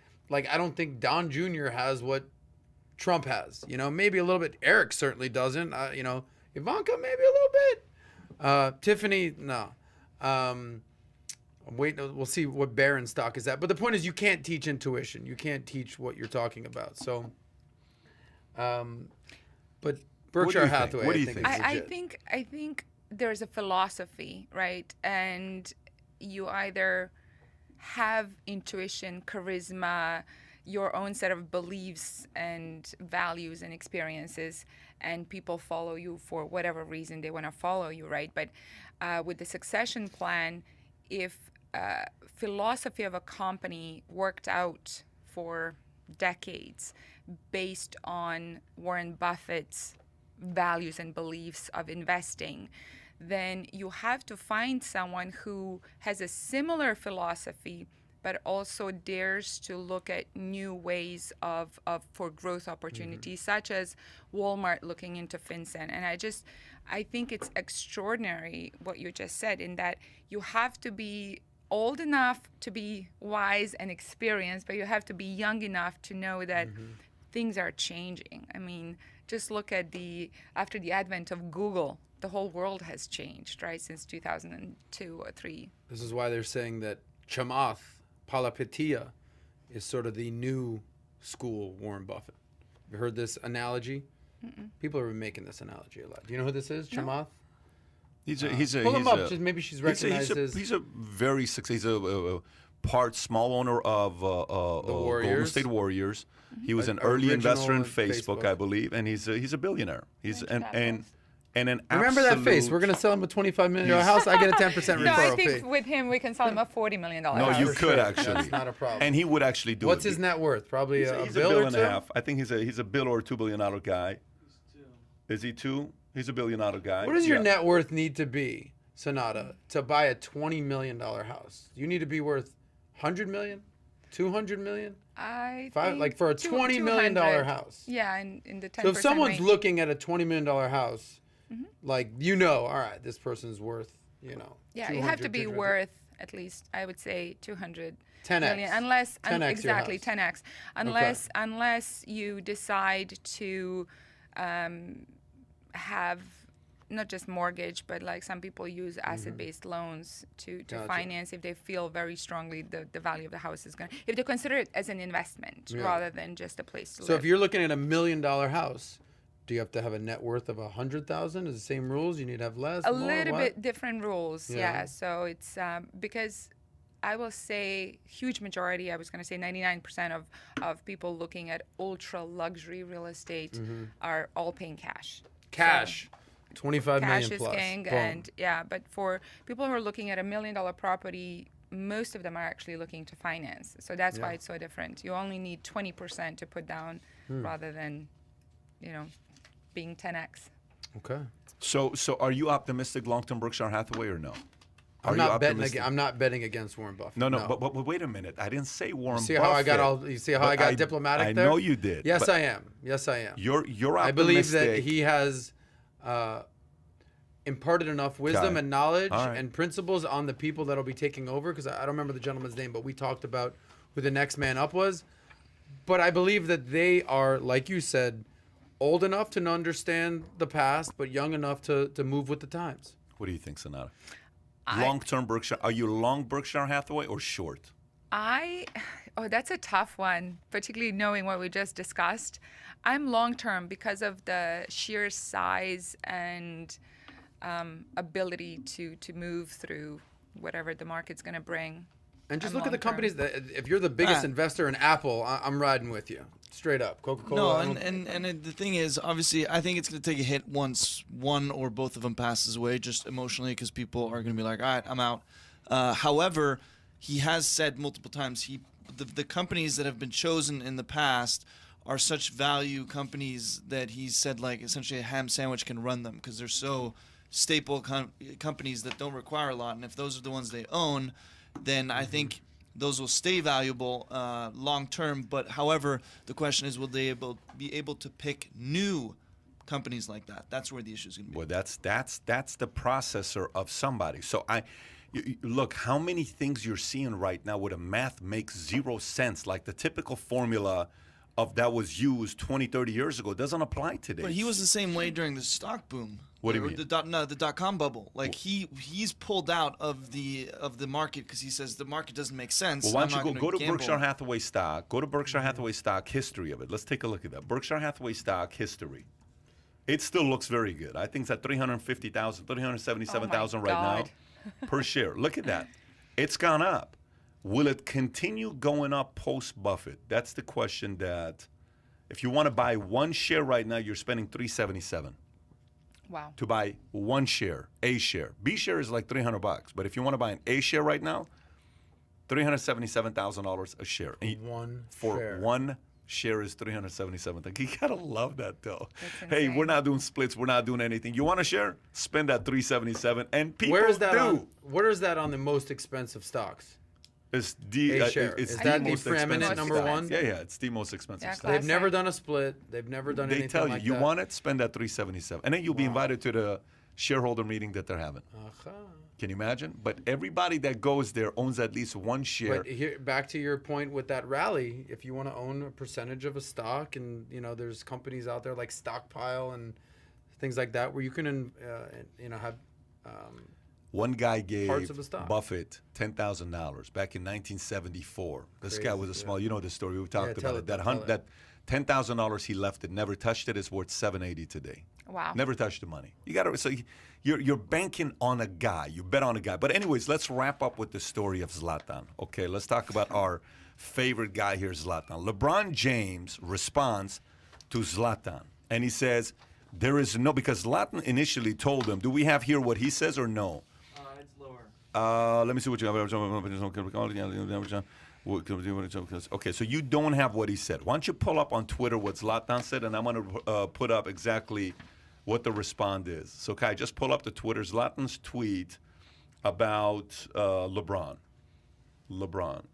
There you go. I think it was an interview in LA Times, I think.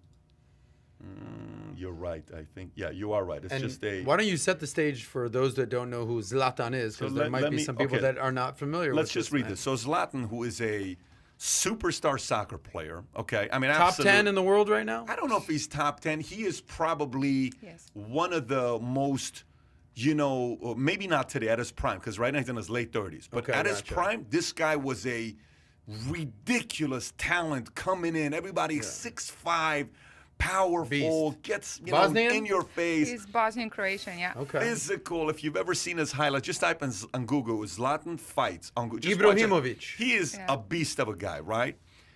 So he goes out there, and he's a guy that's known for saying what's on his mind. He says, LeBron James is phenomenal at what he's doing, but I don't like it when people with some kind of status and they do politics at the same time as what they're doing. I mean, do what you're good at. So Zlatan calls out LeBron James. So now LeBron James has to respond back, and this is what LeBron James says. He says, there's no way I will ever just stick to sports. There's no way I will just stick to sports. I would never shut up about things That's wrong. I preach about my people, and I preach about equality, social justice, racism, systemic voter suppression, things that go in our community, because I was part of my community at one point and seeing the things that was going on. And I know what's going on still, because I have a group of 300 plus kids at my school that's going through the same thing, and they need a voice. And I'm their voice. I'm their voice, and I use my platform to continue to shed light on everything that may be going on, not only in my community, but around this country and around the world. There's no way I would just ever stick to sports, because I understand how this platform works, how powerful my voice is. Thoughts? Okay, well, I come from the same background that Zlatan does, and I'm a huge fan, as you can imagine. He's extraordinary as it relates to soccer.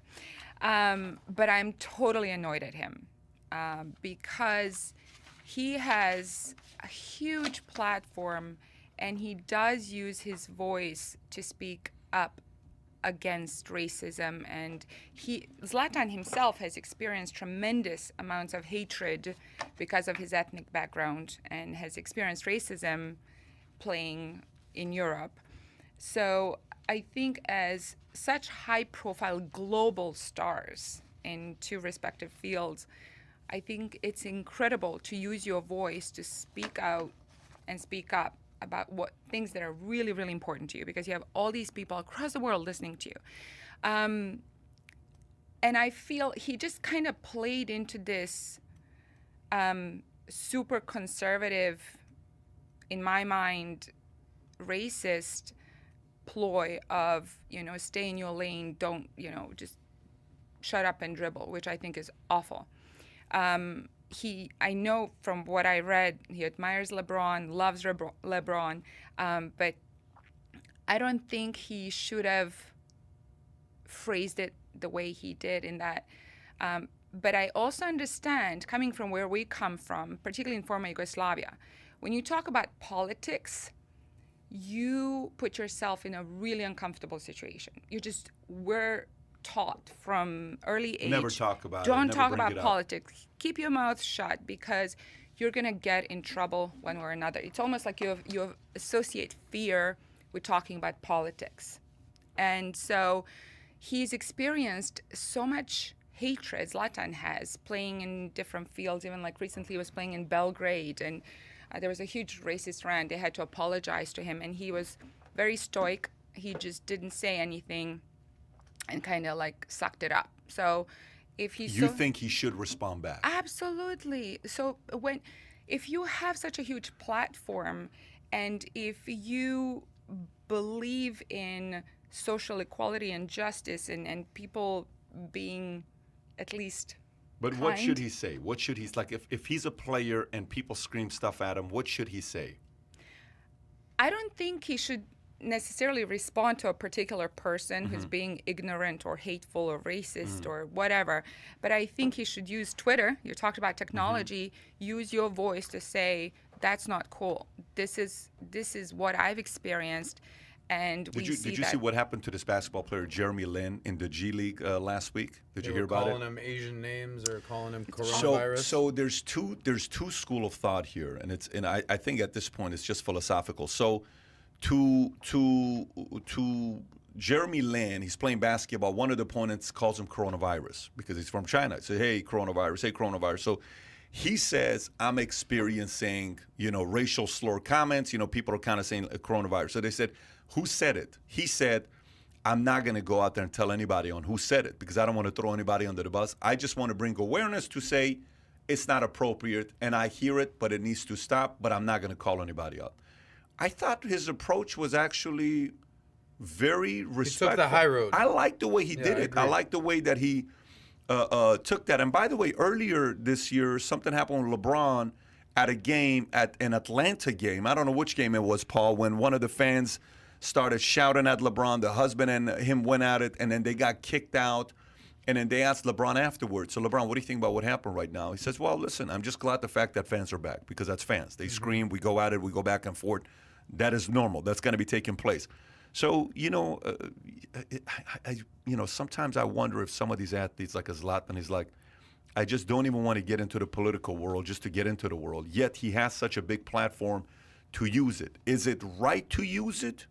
Or is it better to take the Michael Jordan approach and say, look, man, I'm just not getting into politics? That's exactly where I was going with this, is that, Michael Jordan set a precedent for himself and athletes that he was going to be apolitical. Even in North Carolina, when, I don't know if it was Jesse Helms or whoever the hell it was in North Carolina, was a blatant racist running against a black politician.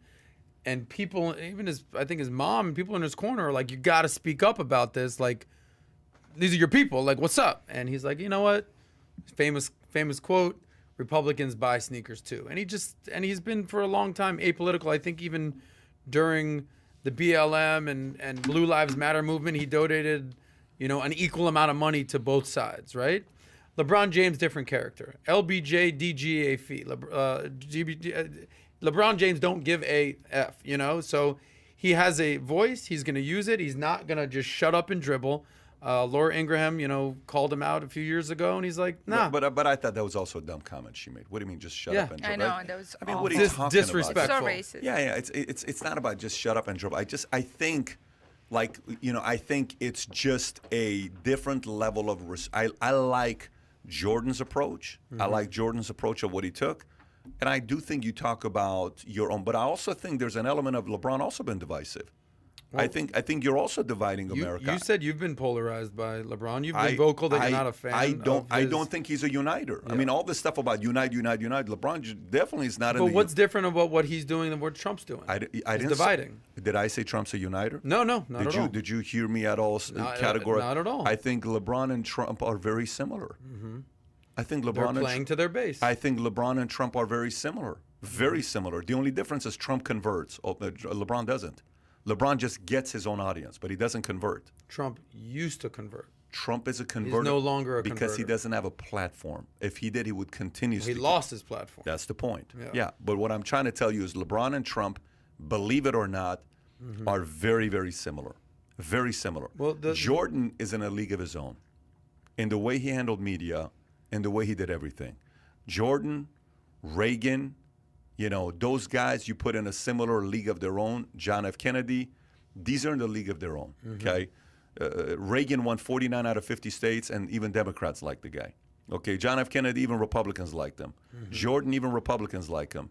Even when Jordan and Barkley were once on an Oprah Winfrey show, and they were teasing each other, and Barkley, actually, they were at the Olympics and something, they were playing.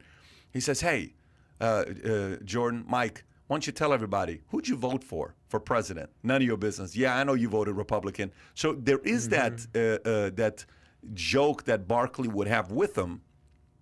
But I like the way Jordan did it.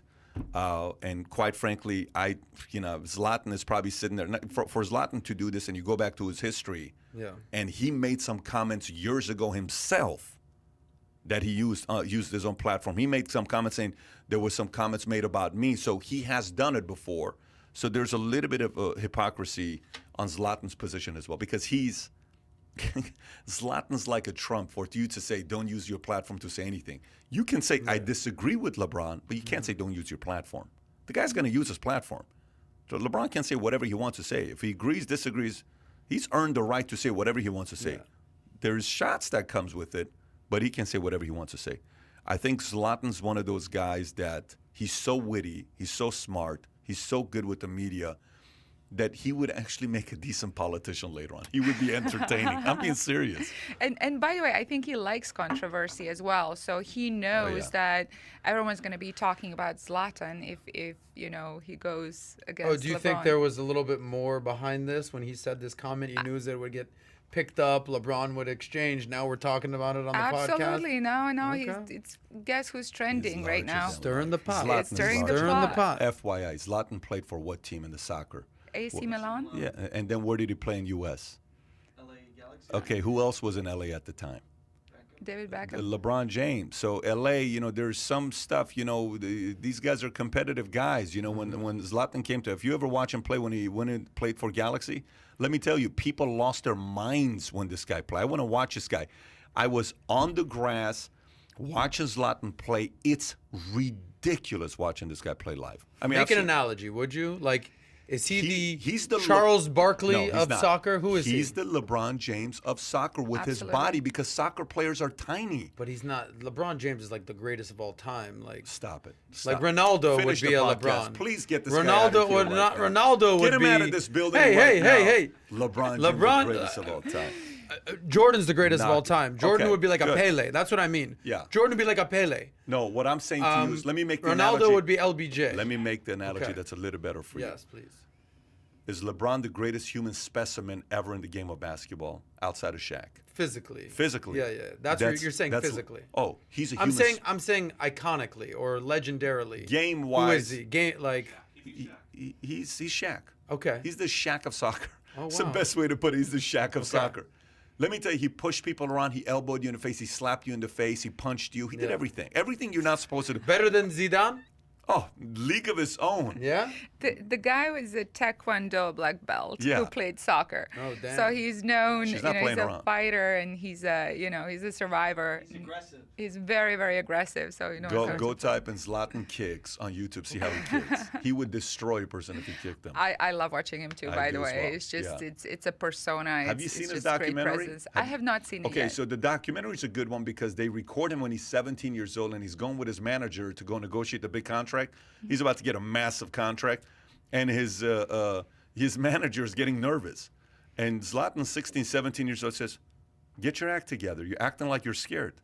Okay? Act like you belong here." Tells the 50-year-old guy this. Absolutely. He tells his 50-year-old manager, "Act like you belong here. Why do you look so nervous?" Act like you've been here before, 16, buddy. 17-year-old kid telling He that too. speaks of himself in third person. Yes, he does. So Zlatan it's thinks pretty this. awesome. Yeah, you gotta love the guy. Got an Anyway, ego.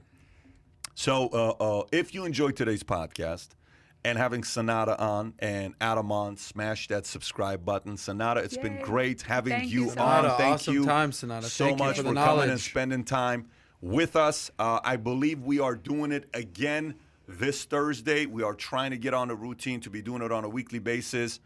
So again, this Thursday, 8 a.m., same time, we'll be back at it again with the podcast. Who's with us this Thursday? Do we know? Danielle. Danielle DeMartino Booth? Yeah. Danielle DeMartino Booth will be here this week with us on Thursday. Take care, We everybody. got the best in real estate. We got the best in economics gonna be coming in. We good. got the best. Same week. Thank you so Same much. week. It was a Sonata, pleasure. we will do it again. Thank you so much for coming out. Thank you. Take care. Thanks, Bye-bye. Sonata. Thank you.